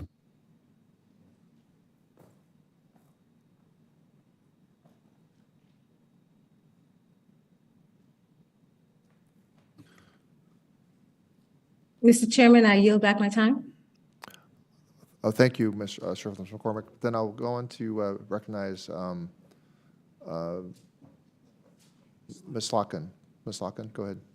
Thank you, Mr. Chairman, and thank you to our witnesses for being here. You know, I think you've heard a lot today about how the PACT Act is just a landmark piece of legislation, bipartisan legislation, that's hopefully going to give another 3 to 5 million veterans health care across the country, and will make folks that served in the Gulf War and in the 9/11 generation, and even some of our Vietnam-era folks who were left out of some of the Agent Orange legislation, will give them the opportunity to walk back into their VA and get coverage based on their service. I have never worked on a bill that has had more impromptu thank yous from the public than this bill. From Michigan, when I'm just walking around at the grocery store, to the congressional delegation that a number of us from this committee went on, where we met with our uniformed military in Kuwait, in Iraq, and in Jordan. People come up to us and say, look, I just want to thank you for the PACT Act. So I just want to note the importance of the work, and I think long after many of us are gone from this body, this will be a piece of legislation that we can be really proud of. But what I'm concerned about is what feels a little bit like buyer's remorse on the price tag. And we know that to fund another 3 to 5 million veterans getting health care, to live up to our commitment, it costs money. And we created, Congress created this toxic exposure fund, this TEF of $500 million to start, to put aside and fence off money for our veterans. We all voted on that. It took a few rounds in the House and a few rounds in the Senate to make it bipartisan, but we all voted on that. And while it is not perfect, what I'm concerned about is that there's now a lot of complaints about this fund, and that is cover for wanting to roll back the price tag of the PACT Act, that it's somehow a backdoor way to get rid of it. It makes me very nervous. While I am absolutely open to adjusting that fund, the question comes down to, are we going to keep money fenced off for veterans or not on toxic exposure? That is the fundamental question. I guess I want to ask you, if that money, let's forget about the name of the fund, if there is not a fenced off amount of money put aside to implement this bill, will we be able to provide another 3 to 5 million veterans care based on their toxic exposure of service? Thank you, Congresswoman, for the question and the points you made. We would be quite concerned on our ability to fully implement all of these benefits in healthcare if we do not have a toxic exposure fund. The administration strongly supports that, and that money should be accounted for responsibly against our broader responsibility to be good stewards for taxpayer money, but we do need set-aside funds to be able to do this earnestly. I'll also mention that the president very much agrees with your sentiment here, and that's why he's called for in his budget an entirely different and third budget category for veteran health care to ensure that discussions around negotiating on other discretionary pots more generally do not impact the ultimate investments we can make in veteran care. And we strongly support that as well, and I wanted to make mention of that. Yeah, I want to make the point because while I hear a lot of criticism of the fund, I don't hear a lot of proposed alternatives. And I just want to make sure we're having a blunt conversation that there is no serving of additional veterans from the Gulf War, the 9/11 generation, and those from Vietnam in the way that we all want to serve them without fenced-off money. I'm just making that point. Lastly, I will just say I echo the comments from both sides of the aisle. Marketing and getting the message out. We went back and looked at the social media posts just from the past couple of months from the VA and the various folks. We could be doing a much more aggressive campaign to educate people. We're happy to talk about how to do that. Many of us do that for a living, and we want to get the message out so they don't have to hear about it and call our office and ask. At the same time, though, I just want to make the point that we've all seen the scams that are coming out of the Lejeune lawsuit. It is amazing. Just on my social media feed, Pump to Me is just every single day, come and let me make money off of you for, if you happen to serve in this time. And I didn't even serve there. So can you tell me very briefly what you're doing to prevent fraud when it comes to the Pact Act? Yeah, thank you very much, Congresswoman. We're actively working to share information, share best practices, so that veterans, their families understand, survivors understand what the process should look like, and they've got a link to resources that are available to them. They also, if they feel like they may have been subject to predatory behavior, they also have resources to file a complaint with the IG, with the FTC, or with us. On Camp Lejeune specifically, we want veterans to know that if they file a claim, that claim will be offset. If they're successful in the court of law, that claim will be offset by the court with whatever amount of funds they get from VA for Camp Lejeune-related benefits. Thank you. Thank you, Ms. Locken. I now go to Mr. Rosendale for 5 minutes. Thank you, Mr. Chair. We've just about run out of questions. Everybody has done a very thorough job today, so I'm glad to be a part of this, and thank you all so much for coming out today. I am not sure who is the best person to answer this, Dr. Allen-Hall, so if you can direct it to which one of your staff there. I want to ask questions specifically about claims, though. To me, Mr. Jacobs, okay, because the implementation of this act is really going to be about having accurate measurement. We hear a lot of anecdotal stories and subjective terms about something that is being handled faster and more effective, but that's not really a good measurement criteria. So I want to get down into the nuts and bolts of it. I'm a firm believer that you have to inspect what you expect, and that is the only way that we can identify if we're doing a good job and how we can do a better job as we move forward. Being said, if you could tell me, Mr. Jacobs, what is the average claims process time that you're dealing with right now? Thank you very much for that question, and I agree. Data is important. This is a very data-rich organization. I want to pull up the latest statistics so I'm not giving you the wrong information. Right now, we have average days pending is 106 days, and average days to complete is 125. Of course, there are outliers there, so that doesn't tell you the full picture, but there's a host of other information that can complete the broader overview of what we have in the claims inventory. Okay, and what is your target? The target, what we've defined, what the department has defined historically as the backlog, is 125 days to complete a claim. And once it's over that time, that is defined as being in the backlog. Okay, and the other story that we've had and the feedback that we've had is that the criteria has actually changed over time, okay? So that the measurement of when something is opened and when it's closed has changed. So what would your answer be to that? Are you changing your criteria for measurement? Have you? Do you intend to? Yeah, sir, I'm not familiar with that contention. I've been in this position since the end of July. I'd like to better understand it, and I'd be happy to follow up. I'd be concerned if we're moving the goalpost and then not sharing information about that. I think we need to be transparent about what we're measuring and what that means. Okay, and so my next question would be about the community care ability as well. So in a large rural state like Montana, there's no way we're going to be able to have facilities in each and every one of these communities. And so what is the specific process, and what does a veteran have to specifically do in order to be eligible to access community care? So Congressman, it's a really important question. You and this committee defined those criteria in statute under the Mission Act. There are 6 pathways for a veteran to qualify for community care.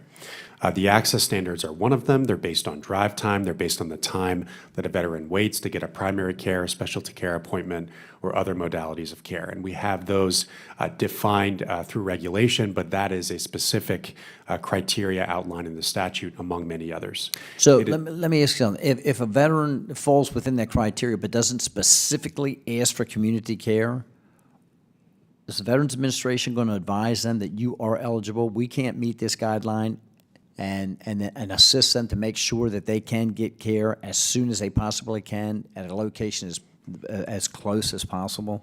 We are required to inform the veteran, make sure they are aware that they qualify for community care as one of many options. So yes, that is part of our process. Okay. Mr. Jacobs, how long does the VA plan to keep claims processors on mandatory overtime, and for how much does VA project that that's going to cost? Yeah. Right now, this is a very people-centric operating model. So the production that we get in terms of claims produced heavily depends on the existing employees we have, the new employees we're hiring and training, and overtime. Right now, we've got it through the fiscal year. We realize it is not a sustainable model. We're looking to take a break in the 4 weeks between the end of December and beginning of January to give staff an opportunity to enjoy the holidays, enjoy the time with family, and come back refreshed for what will be a very, very busy year as we work to implement the additional Pact Act claims.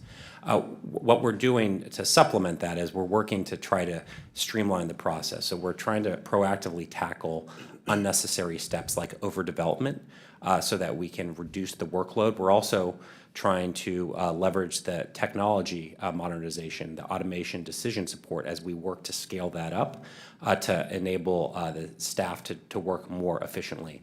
I agree with you. It is not a sustainable model. Right now, it's what we have because the only thing worse than doing overtime is making veterans wait. Right. Thank you so much. Mr. Chair, I see my time has expired. I yield back. Thank you. Thank you, Mr. Rosendale. Mr. Sablan, you're recognized for 5 minutes. Yeah, thank you. Thank you very much, Chairman Takano, and thank you for holding this hearing. Dr. Elenal, I'm sorry if I mispronounced your name, sir. We just implement, there was really, for me in my district, there was a lot of response to the passing of the Pact Act and the signing it into law. We're encouraging our veterans that if they think they have an issue, they should go to this va.gov/PACT and start a process. But in my district, I don't have a VA doctor. I have a doctor contract for service. And let me ask, are doctors required that if they diagnose some kind of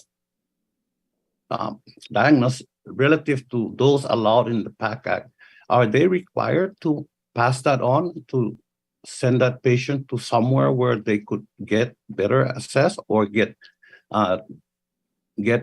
services, treatment? Please remember that Mr. Rosendale of Montana has issues with his district because it's so wide apart. Please keep in mind that we're 8,000 miles from my district. So just that question, are they required? So, Congressman, we take it as our primary responsibility to inform veterans from every demographic, every region in the country and throughout our territories that this option, these new benefits are available to them. That responsibility falls on us at VA. I will say that the outreach efforts are specifically targeted to folks who we think may qualify. If you think there are gaps in our ability to reach veterans that you represent across the vast territory that you represent, landmass, an area rather, please let us know. We do try to fill gaps in care capacity in any way we can, and one of those ways is contracted physicians and providers.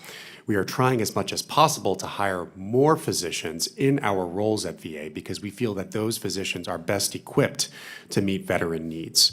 And that's why one of our top legislative priorities is, of course, to relieve us of the statutory cap on salaries, especially for specialty physicians, for whom we are really struggling to compete in the market. And the fact is, we pay sometimes over $1 million per physician for contracted doctors when we can exceed the $400,000 cap at a much lower total number if we're able to employ them. I do want to ask Mr. Borstar to talk about specific outreach efforts relevant to the veterans you represent. Thank you, Dr. Elnahal. We have started a program called the Veterans Experience Action Centers, especially effective in rural areas where it's hard to access VA facilities and care. And what these are essentially like 3-day enrollment sprints where veterans will and their families have an opportunity to sign up ahead of time for appointments during that 3-day period. And then our system actually calls them and helps them file a claim, helps them enroll in VA healthcare, and helps answer any other questions that they may have so that they have a world-class experience. And so it's directly tied to outcomes. There are many other opportunities to do this elsewhere. Thank you, sir. Yeah, thank you very much. I actually, my question was, are doctors required to inform the veterans that they should get additional help? And I'm glad that Dr. Elnahal said yes. But just no disrespect. I just, the way it was said was that, veterans across the country and the territories are in the country. They're not outside of definition of country. We are a part of the United States of America. So we're not the country and the territories. We are the country. We're in there. And I don't have a CBOC in my district. I'm still working on that. It's going to take some time, but again, the veterans looked at this act as something promising for them, those who may have difficulties, and I believe that they have a right to think that, and I believe the act, the PACT Act, does address those issues. And now my final question is: what happens if veterans were to come register, hundreds of thousands, millions of, and find out that there's no enough money in the TEF to address their issues? Anybody? Well, what I'll say to that, sir, is that is why we are advocating very, very hard to make sure that the Toxic Exposure Fund is funded adequately to be able to meet the execution needs of this legislation. I will say that for VA healthcare out of VHA, we do benefit, thanks to you and this committee and Congress writ large, from an advanced appropriation that insulates us from some of these other budget debates so that we can continue and not disrupt veteran healthcare. That said, we view the Toxic Exposures Fund as absolutely critical, and I thank you for highlighting it. Thank you, Doctor, and thank you, Mr. Chairman. I yield back. Thank you, Mr. Sablan. And I call on Dr. Miller-Meeks for 5 minutes.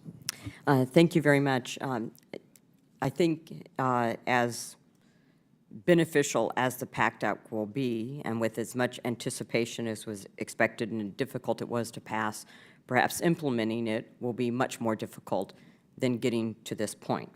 Having said that, as both a physician and a veteran, and have provided care within the community for veterans, I'm extremely concerned about some of the comments I've heard today, especially related to care in the community. So currently, regardless of what healthcare system one is in, whether it is federal or private or nonprofit, there is a shortage of physicians. There is a shortage, massive shortage of physicians, nurses, practitioners at all levels.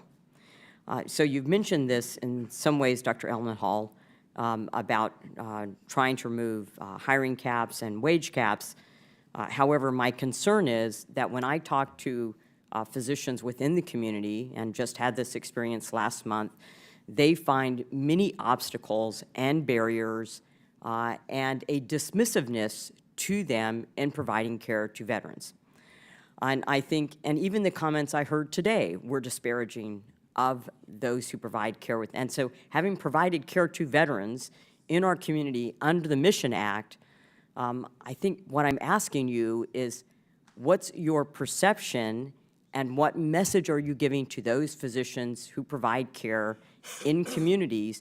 Because quite honestly, there are not enough physicians or nurses to provide care within the VA system.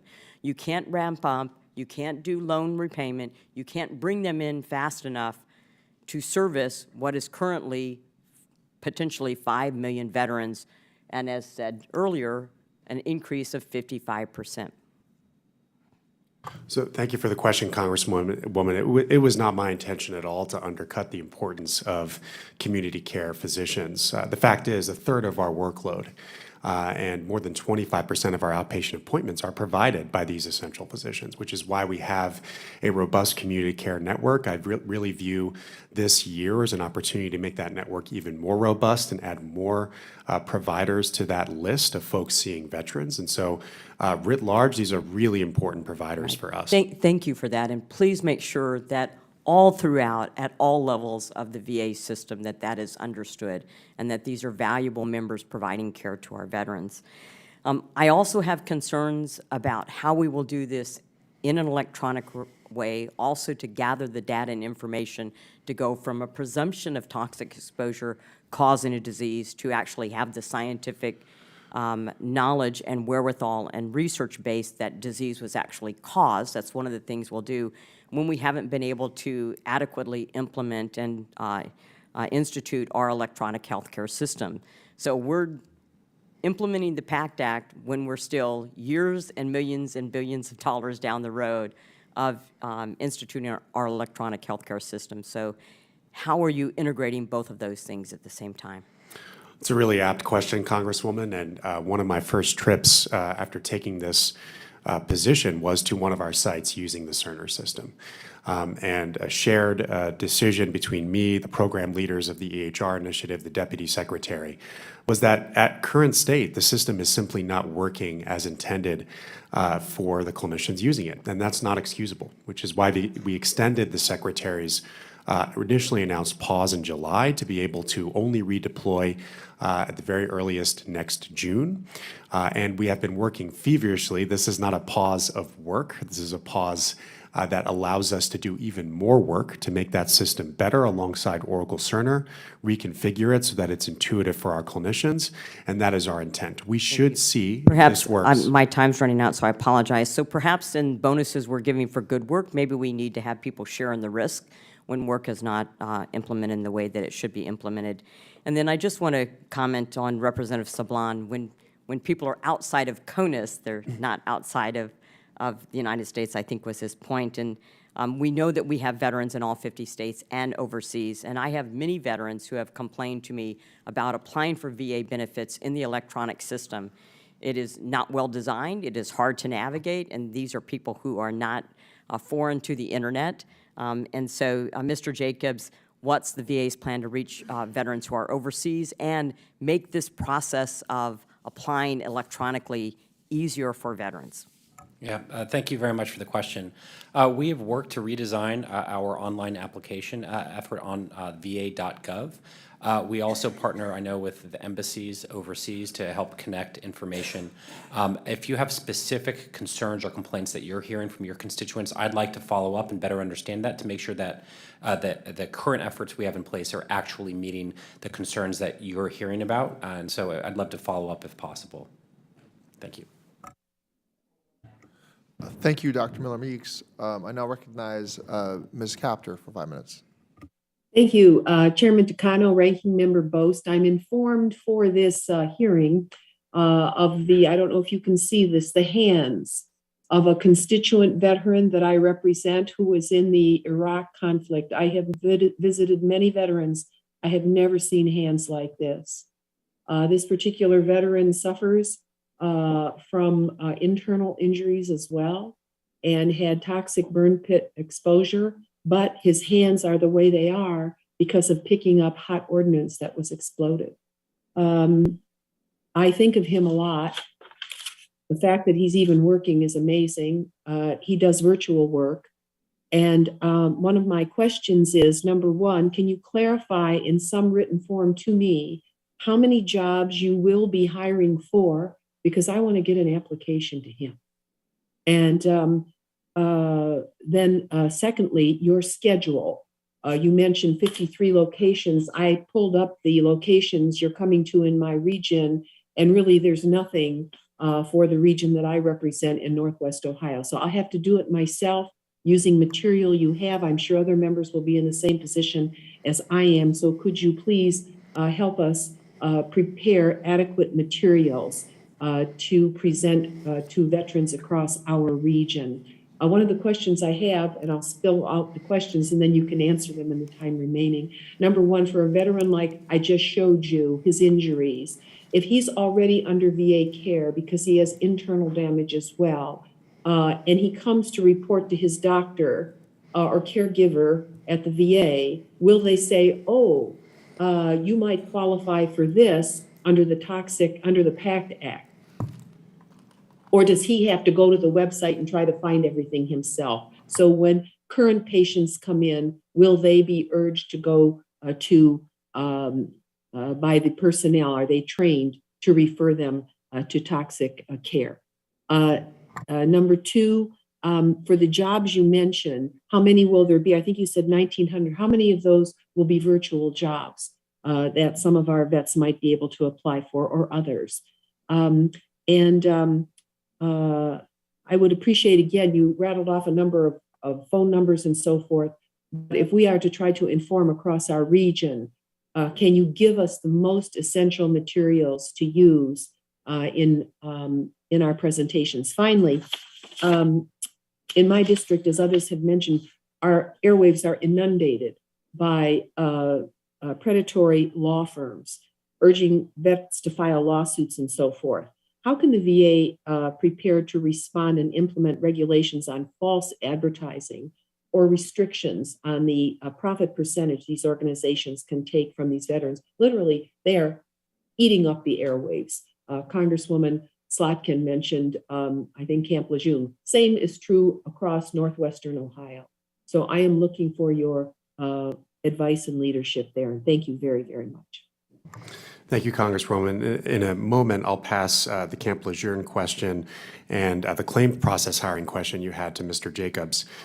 In general, we have to hire 52,000 people a year in our healthcare system, not only to meet the demand that we expect to increase with our current base, but of course, all of the veterans who will be added to our roles who will benefit from the Pact Act. And that's why we've declared out of our healthcare system hiring faster and more competitively as our first priority. In terms of the outreach events for the Pact Act Week of Action, we will look for opportunities to do an event. This is not a one-off outreach effort next week. It's the beginning of a long road of significant outreach, and that's our commitment to you, to work with you for even more effective outreach. Regarding your question about physicians and whether they are talking about the Pact Act to veterans, that underlies our toxic exposure screening effort across all of our primary care clinics, whereby every single enrolled veteran, according to the statute, is required to be screened. We've already done over 500,000 of those screenings.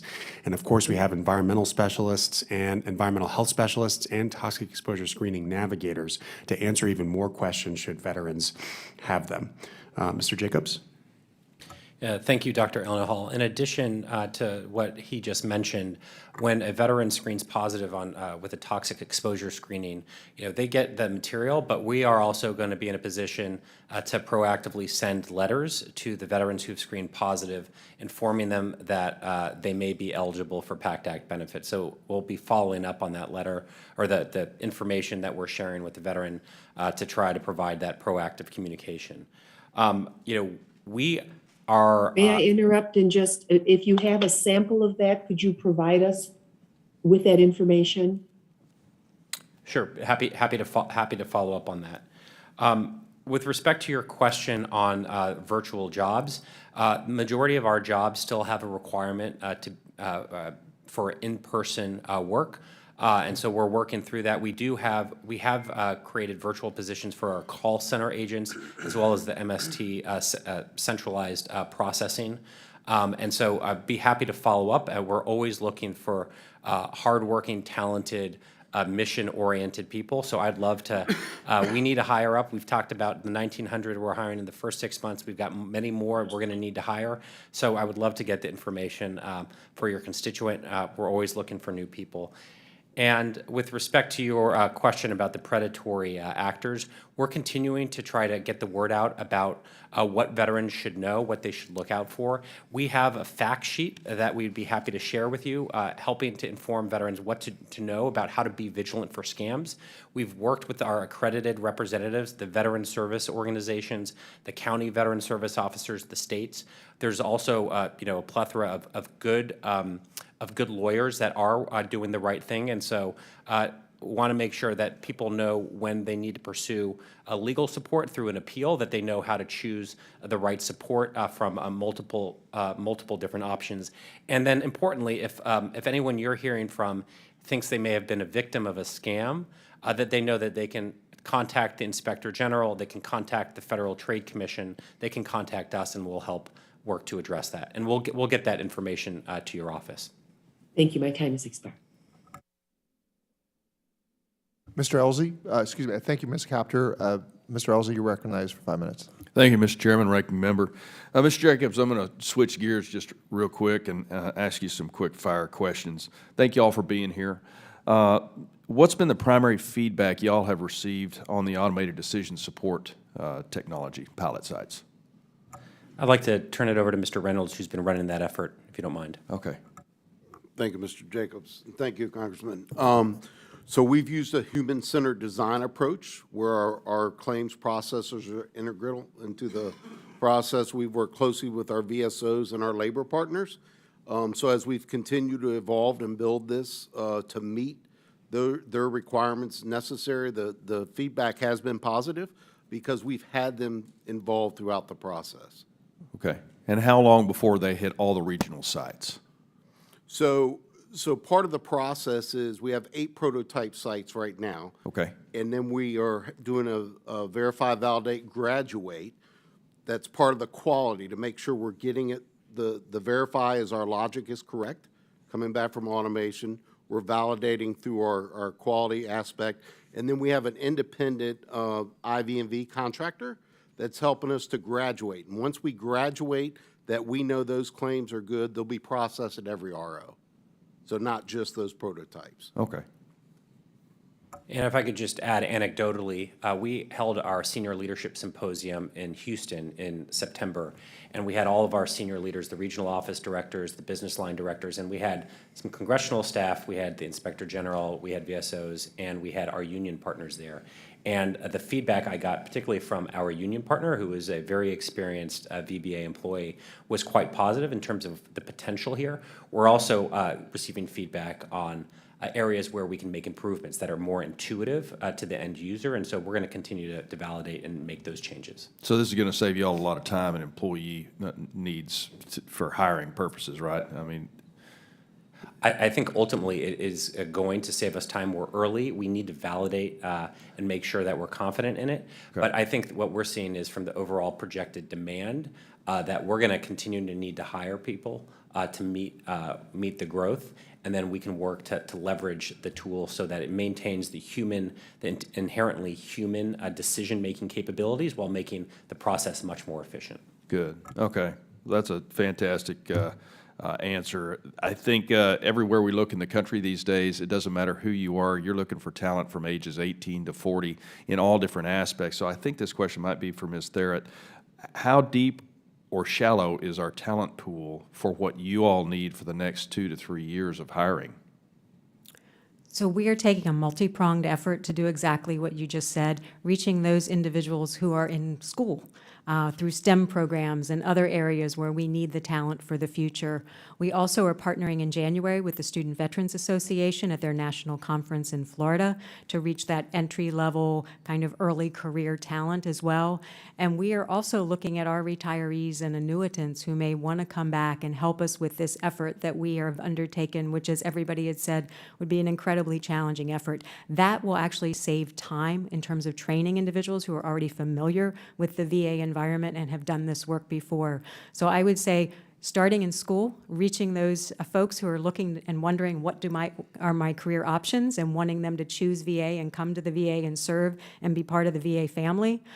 Tapping also into, as already been mentioned today, our veteran transitioning service members as well as our military spouses, hitting every installation, partnering with the DoD, partnering with the Department of Health and Human Services, where we can share talent and we can give talent new experiences and opportunities. Because sometimes that's the best way to combat burnout as well, to give people new experiences, new opportunities to do things that they maybe never thought they could do in their career. And I know VA has a million opportunities that give individuals that opportunity. It sure does, and the military spouse angle is highly transferable. They're always going to need new ways of supporting their family, especially in times of high inflation. For whether they're veterans or active duty, the empathetic aspect of being a military spouse is perfectly suited to this, no matter which region you're going to. So I appreciate y'all's time today. Thank you very much for being here. I yield back the balance of my time. Mr. Elzy, I just want to punctuate your last point. We just got back from a CODEL, as you know, and your point about military spouses and this particular role they can fulfill, I think, is particularly apt. And also, if we can build on SkillsBridge, very particular ways to use SkillsBridge to capture these transitioning service members. But this military spouses, if any of this can be done remotely, some of this work, I mean, I think this is a really good fit, and these are people who really would be committed to the mission. So thank you for that, Mr. Elzy. I now want to recognize Dr. Ruiz. Dr. Ruiz, who was a big push, big partner in getting this Pact Act done. Dr. Ruiz. Thank you, Chairman. I'm so appreciative of your leadership to get this done for the millions of veterans and their families who've been suffering the injustices of being delayed casualties of war to a self-inflicted wound caused by these burn pits on our veterans. So I want to thank you, Mr. Chairman, for holding today's hearing to ensure the smooth implementation of the historic Honoring Our Pact Act. As you know, I've been fighting for this coverage for years, so proper implementation is very, very important for me and one of my highest priorities. It is imperative that we get this right. With 3.5 million veterans set to benefit from the Honoring Our Pact Act, today's update from the VA on the actions they have taken to date since its passage is crucial. It is essential to understand what has been working and where there may be room for improvement. Since the Pact Act has passed, I'm concerned that when I speak to constituents in my district, some of them still don't know about the Pact Act and how it can help them. That is why I echo the Iraq, Afghanistan Veterans of America's call to focus on education and outreach. Back in September, in an effort to help spread the word, I held a Pact Act information session, a Veterans University per se, with Secretary McDonough in my district. At this event, we received a number of questions about the Act and how it could help veterans. Since then, I have continued to hold these events both on Zoom and in person at VFWs and American Legions across my district. My constituents have found them to be incredibly helpful to understand more about the benefits included in the bill and how to access them. While the VA's Pact Act Week of Action is a great step to addressing this, in California, only major cities are going to be part of the activities. This is a missed opportunity to engage communities outside of major metro areas where many veterans reside. The VA needs to consider how to reach those communities And I echo the Iraqi Afghanistani Veterans of America's call that all outreach options need to be part of the solution and put on the table. From holding more local events to mailing printed materials directly to veterans to offering a virtual option to have in-person events. Dr. Elnahal, what is the VA's plan to reach veterans outside of major cities or in rural underserved areas who have limited access to telecommunications? The first thing I'll say, Congressman, is I very much agree with you that next week's PACT Act Week of Action, which now has over 90 events scheduled across the country, is only the first step on outreach for this. In fact, we've already been doing a lot of outreach, and this is a major milestone in doing in-person engagements across the country. But your point about rural vets is extremely important. And in fact, we have been trying to target media modalities that rural veterans access more, like radio, to be able to make sure that we reach them. But there's a whole host of other things in our rural health veteran outreach strategy. And I want to ask Mr. Borsler to comment on that further. Thank you very much, Dr. Elnahal. And yes, Congressman, as we mentioned, we're not only getting out into those rural areas, we're publishing a lot of this information and collateral in different languages. We're trying to reach veterans' families in different modalities. Where we, like many federal agencies, we instituted the Rural Desk Officer position last year, which is connected into this broader network to use and leverage our other federal partners like USDA, for example, to be active force multipliers, in addition to the state departments of Veterans Affairs, the county veteran service officers who are literally in those same rural communities that many of our veterans are. So we hope to reach more and more as we continue to learn based on the survey feedback we get. Thank you. I'd be remiss if I did not mention that while the PACT Act is critical in addressing the consequences of burn pits use, we also need to address the root of the problem and end the use of these burn pits once and for all. Dr. Elnahal, as the VA and the DoD collect more data on veterans suffering from toxic exposure, do they plan to collaborate on how to use this data to find alternatives to burn pits? And if so, what has been the effort? I think it's an excellent question, Congressman. We will reach out to our colleagues in DoD to see if there's thinking about that. I will say that the research that we are doing involves inherently DoD and other agencies to research whether there are other exposures that should be presumptive, should we find a scientific connection between those exposures and outcomes. So we'll try to get you a response to that specific question for the record. But Dr. Brumage, if you have more to add on that, feel free. Yes, thank you very much, Dr. Elnahal. Congressman Ruiz, we meet on a monthly basis with our DoD counterparts through the Deployment Health Working Group, where we talk specifically about alternatives to burn pits, and we're working together closely with them, sharing information about the health outcomes of these veterans who are affected so that we can find other alternatives. Thank you. I'll follow up with you. I yield back. Thank you, Dr. Ruiz. Mr. Gallego, you're recognized for 5 minutes.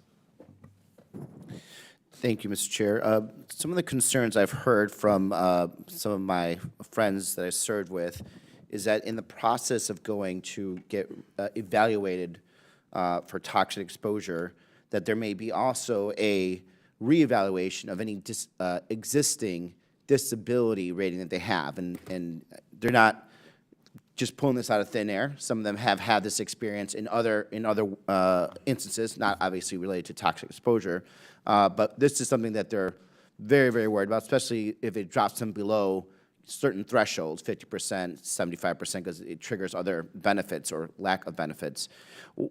Do we have any type of process or implementation to make sure that that doesn't happen? Because if it does, I think you're going to see a lot of people probably just try not to get the reevaluation. I think would be horrible in the long run. Congressman, thank you for that question, and we are hearing that same concern anecdotally.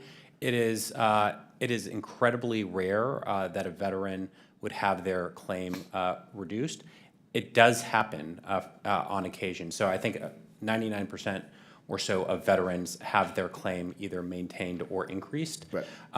In instances where it is reduced, it's because the particular condition has improved, and we've had to routinely schedule a reexamination So in the instance of cancer, maybe it's gone into remission, maybe a knee replacement surgery has improved, or if you have TDIU. In those cases where we propose a reduction in the rating, there is due process, so there's an opportunity for a veteran to pursue redress if they don't agree with that. But what we want veterans to know, it is incredibly rare. And two, we're not going out of our way to look for additional work. I mentioned earlier, nearly 60% of our workforce are veterans, many more military families, and all of our workforce are veteran advocates. They're coming here to try to get veterans benefits. They're not looking for ways to take them away. Okay, so, but there's no possibility of us sending out some kind of at least guidance to our staff out, the VA staff out there for that.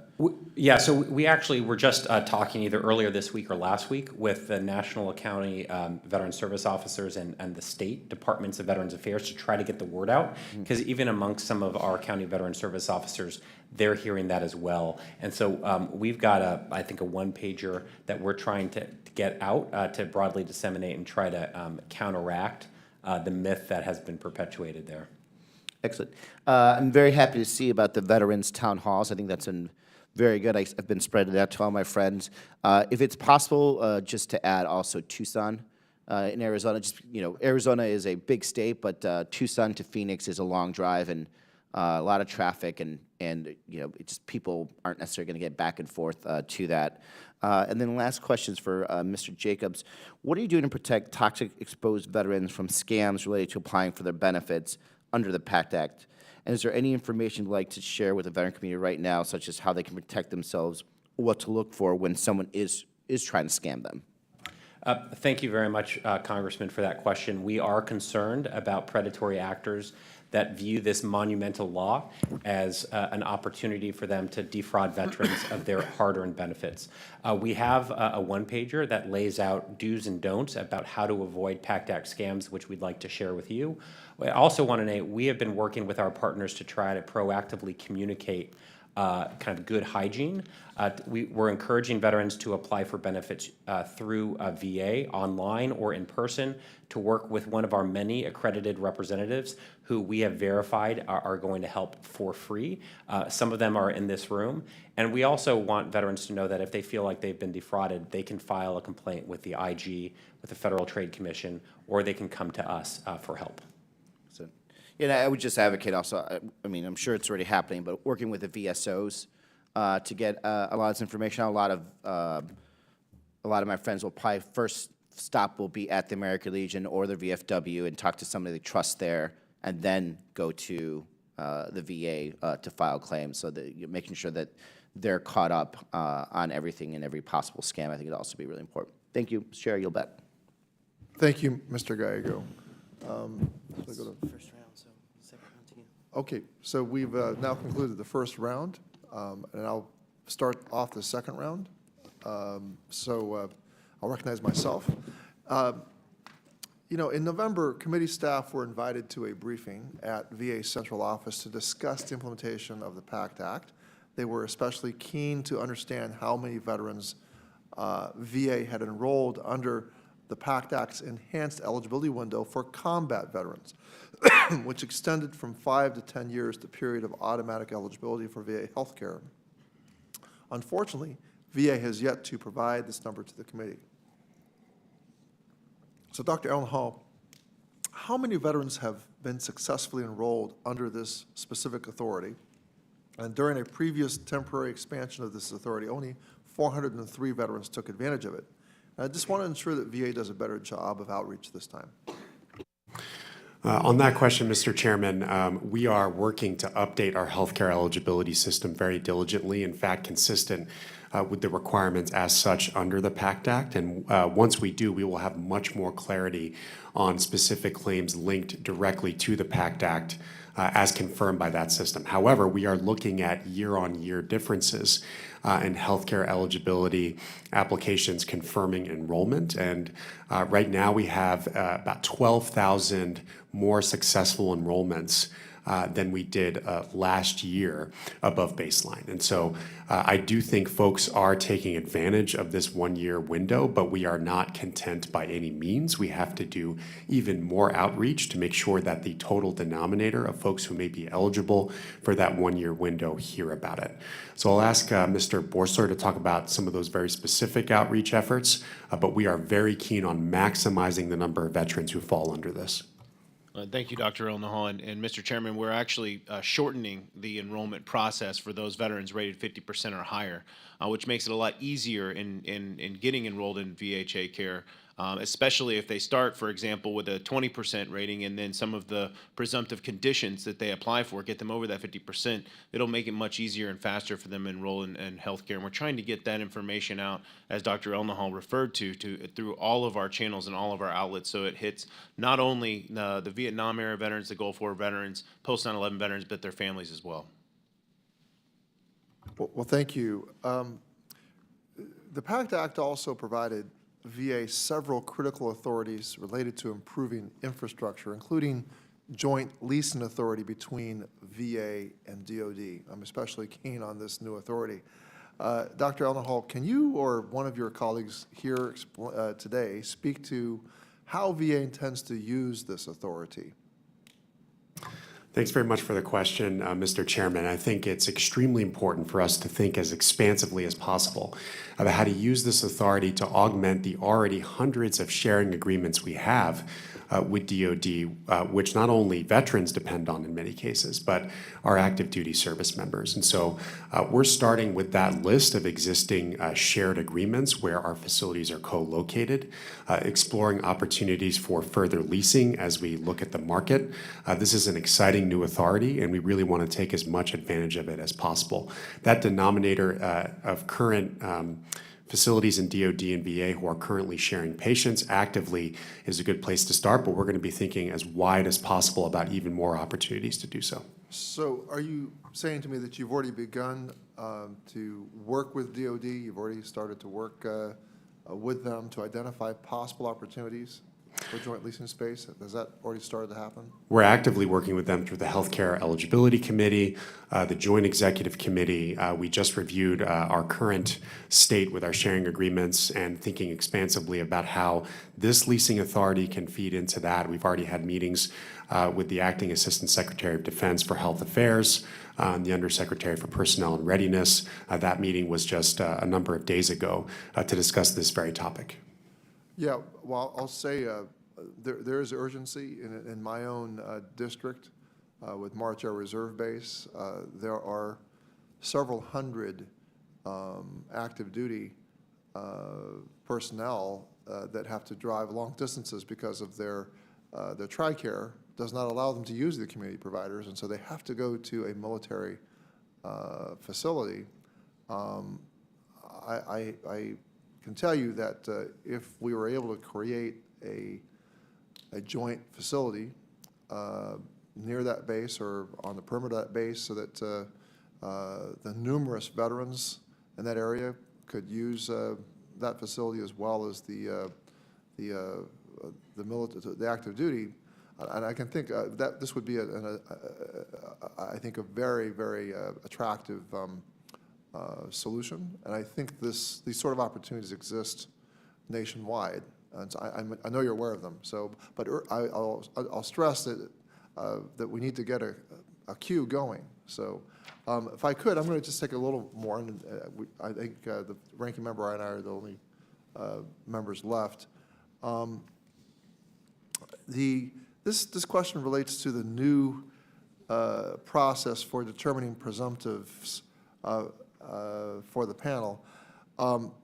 Title II requires that the Secretary devise a new process for determining whether to establish a presumption of service connection based on toxic exposure, including the establishment of a working group to advise and make annual recommendations regarding toxic exposure during military service. The Secretary must also establish a process to conduct a formal evaluation with respect to each recommendation made by the working group. So my question is, what progress has the Department made in establishing a formal evaluation process and establishing the working group? Mr. Chairman, thank you for that question.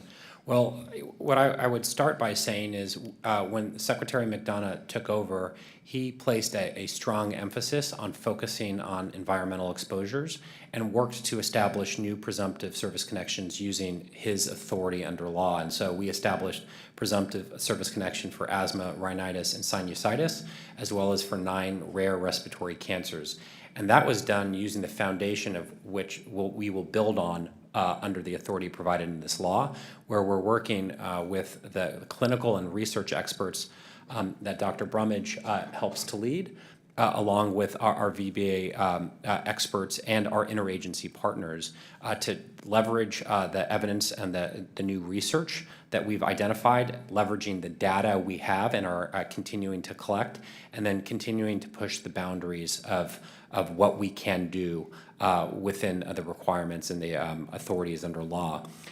So that work is actively underway. I'll turn it to Dr. Brumage in a moment to speak in more detail, but what I will also say is we're going to, as required under law, publish a list of the conditions that we're actively reviewing. That will be included in the Federal Register so that the public will have an opportunity to understand what we're looking at, why we made those decisions, and have an opportunity to provide feedback, because while we think we know a lot, we know that there's plenty of other information we may not have considered, and we want to ensure that it's transparent and inclusive. Dr. Brumage? Thank you, Mr. Jacobs. Mr. Chairman, the new presumptions process that we have developed includes a broad variety of not only VHA health data, but a review of the scientific literature, as well as looking at VBA claims data. And that was one of the ways that we were able to help recommend to the Secretary to recommend asthma, rhinitis, and sinusitis on the basis of the National Academy's report a couple of years ago. The new presumptions process has been reviewed by both VBA as well as our own office, and we've also asked the Office of Science, Technology, Policy to review that as well, and we will also ask the National Academies to review that. So we hope to have a robust process. There are committees already within VA, as Mr. Jacobs alluded to. The Secretary is very interested in toxic exposures, and we will continue to refine this process as we receive more ideas about which conditions we are going to review. Well, thank you for that. And could either of you tell me how will the views of VSOs and other stakeholders be heard regarding the evaluation of presumptions of service connection? Yes, and so Mr. Jacobs also alluded to the fact that this will go into the Federal Register, which will help disseminate which conditions we're going to be evaluating next, which will give a period of public review, and we also plan to vet those through our VSO contacts. I'll just add a note of personal thanks. So as we have been working through this process, many of our VSO partners have wide and deep levels of institutional knowledge. So they've been able to reference particular research studies. They've been able to talk through the historical developments. And so as we're considering various research, as we're talking with our interagency and academic partners, they're able to ensure we supplement and include appropriate materials. All right. Well, I trust that final regulations will be coming soon on this process. Ranking Member Boss. Thank you, Mr. Chairman. And before I ask my next question, I think I need to clear some things up because there were some questions that came out. And understand when we have these hearings, you know, veterans are listening, and I think there's some fear out there of certain members asking certain questions the way they did and making statements the way they did, that someone is wanting to reduce the amount of money that we are providing for toxic exposure. Let me be very, very, very, can I say very again? Clear. No one, including myself, wants to reduce those funds. It's not buyer's remorse. This is a problem we saw in the bill originally. And whenever it is said that we are, because of the way the language is, we are counting services that we are already providing against a toxic exposure fund is not what any of us want. Because there are reasons we have other things we still need to do that now, because of CBO's statements, are costing us in the long run so that we cannot have the offsets necessary to do other things we need to do for our veterans. So I want the veterans who are listening very, very clearly to understand no one wants to cut or has changed their mind on passing of this bill that's vitally important. That being said, I'm going to my first question. Dr. Elderhall, CBO submitted a statement to explain how the Toxic Exposure Fund is creating mandatory cost for so many bills. They wrote that VA might not be able to separate the cost related to toxic exposures from the costs that are not related to toxic exposures. Is that accurate, and are you unable to fully separate those costs? Well, what I can say, Mr. Ranking Member, is that we are working our hardest in concert with OMB and with this committee to make sure that a methodology is in place to be able to do so to the extent possible. These are healthy debates, in my view, Congressman. I know that we all have the same intention to make sure that this opportunity is available and ultimately funded and delivered to veterans across the country. We will have those discussions and debates transparently. And I will make sure that we consult our budget experts for the record, as well as OMB, to get you more information should that be helpful to you on as we develop that methodology. Good. I appreciate that, because I hope that clears up with our veterans that no one is wanting to change their mind on this, but we are wanting to make sure that we use accurate records to show what we are actually paying, not only for making sure the veterans are provided the service, but so that the taxpayers can know. Also then, Doctor, the hiring authority provides in the Pact Act should allow the VA to build capacity of care. To date, what impact have you seen as a result of these authorities, and is there any standard for how these authorities are being executed across the system? Congressman, the effort that we undertook recently to have a onboarding surge event across the country in every single network was extremely important for the challenge that you just mentioned. Consistent implementation, surfacing the unique bottlenecks in every corner of the country to hiring, and then, of course, making sure that every single one of our operational leaders know that consistent implementation and full implementation of all of these hiring authorities should be on the top of their list of priorities. And we were able to complete all the onboarding steps for over 12,000 employees. We hope that the vast majority of them end up selecting and moving into our roles. That will help us in a step function way. And we're already seeing some evidence that our new hiring authorities are having benefit. We were able to make use of the recruitment and retention incentive. We are already seeing some benefits in the hiring of environmental service workers, our housekeeping aides, as Ms. Therrett mentioned, and I'll ask Ms. Therrett to complete some of those thoughts. Ranking Member Boss, two things that I can offer in respect to your question. One is we do have oversight and governance in place for use of these authorities. We are tracking them through dashboards, monitoring the effectiveness, reporting out to the Secretary on a regular basis. Two, as Dr. Elnahal mentioned, ensure consistent and accurate use across the department. The other thing I want to highlight is we're baselining to last year, where we were last year.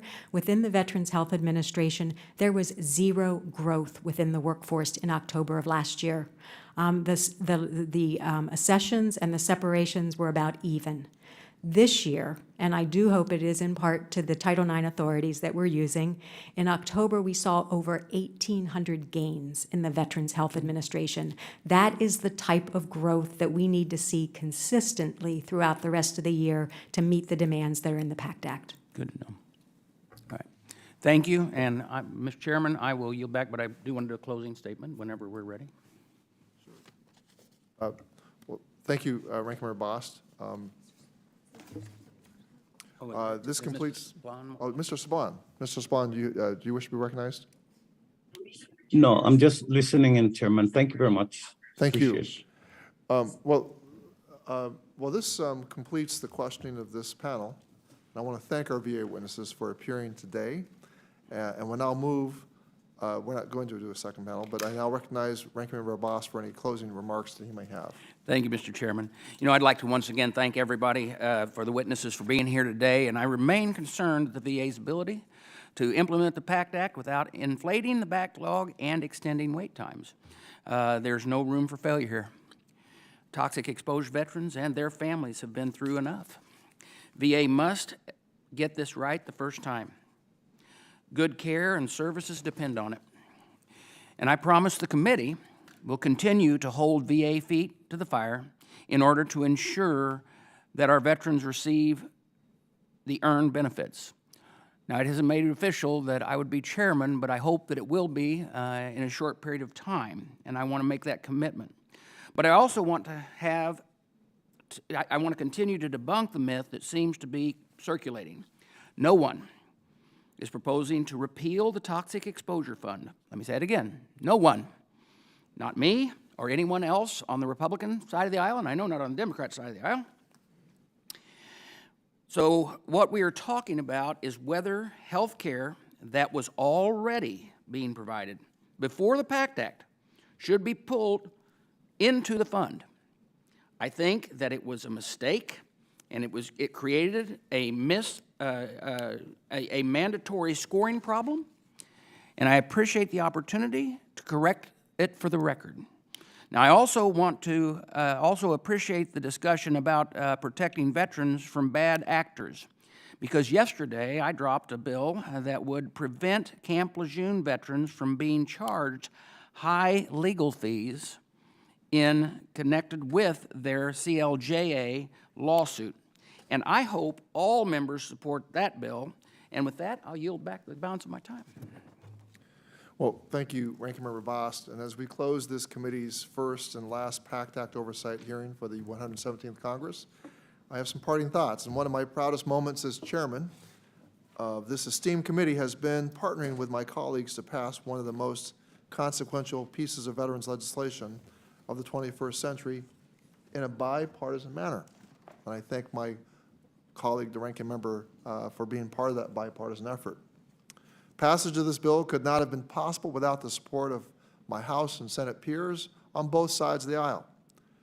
Today, the VA panel provided this committee with a wealth of information about what it will entail to properly implement the PACT Act.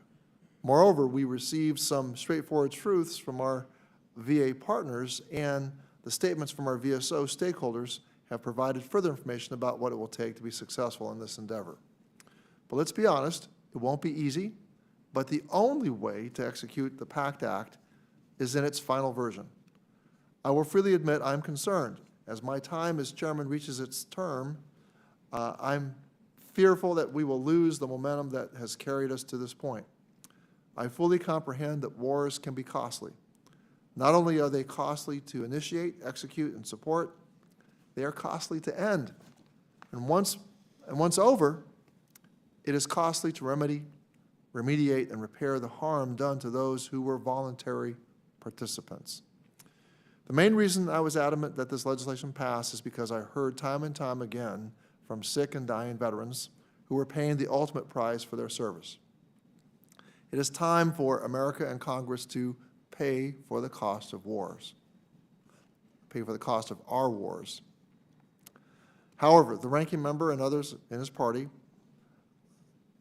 through their actions, and I don't want to go over, the tone was a wonderful tone today, and so I don't want to overstate this. But the solutions they've offered to the unintended consequences of the TEF, the Toxic Exposure Fund, would in effect put us back to an old status quo of where we would have to put the expenses of the toxic exposed veterans in competition through the discretionary funding process with non-discretionary programs as well as VA programs. That is not a solution, and that would in effect make our pact with our veterans under the PACT Act would make it empty. It is my role of ranking member in the next Congress. It will be my duty to ensure that the incoming majority does not utilize the Toxic Exposure Fund as a scapegoat to not pass essential veteran-centric legislation. And I do want to work with the ranking member to make sure that we find a solution to the rigid way that the Congressional Budget Office is now scoring bills to take anything that tangentially relates to toxic exposure and therefore jack up the price of that bill in the way that Ms. Brownlee, Julie Brownlee, has mentioned about her bill. Now, I refuse to fall into the trap of becoming a do-nothing Congress, which is the term Harry Truman coined in 1948 when he was unable to pass critical legislation due to Congress being controlled by the opposing party. In 2017, the New York Times hailed the Congressional Veterans Affairs Committee as models for true bicameral work. Rather than relitigating the cost of the Pact Act next session, let us commit to enforcing our oversight authority to ensure that VA is implementing the Act in the way it was intended and by adhering to the final version passed, which ultimately had overwhelming support from both chambers. And Dr. Elnahal, I am pleased that you're looking to expand our care in the community networks, but I also implore you that we need to be very, very concerned. I know you're very concerned. We all need to be concerned about the rising share of the medical account in terms of the proportionality of in-house care as opposed to care in the community. It can't just be we're going to expand the networks. We also have to get a handle on that cost. And that is what is also causing some consternation about VA's ultimate impact on other programs, since it is a non-defense discretionary budget silo that we have here. So on January 3rd, 2023, I will be sworn into the 118th Congress, where I'll take the oath of office. And in taking this oath, I'll be reminded of the oath that service members take when they are sworn into the military. Our veterans did not take that oath lightly. I would be remiss if I did not take my oath and position as incoming ranking member with the utmost regard for the population that we serve. So in conclusion, let me offer a rhetorical question. I will be honoring our pact to our veterans. Will everyone in this room be doing the same? Will those who wield the gavel do that? And will the VA do that? All members will have 5 legislative days to revise and extend their remarks and include extraneous material. And again, I thank you for appearing before us today, and this hearing is now adjourned.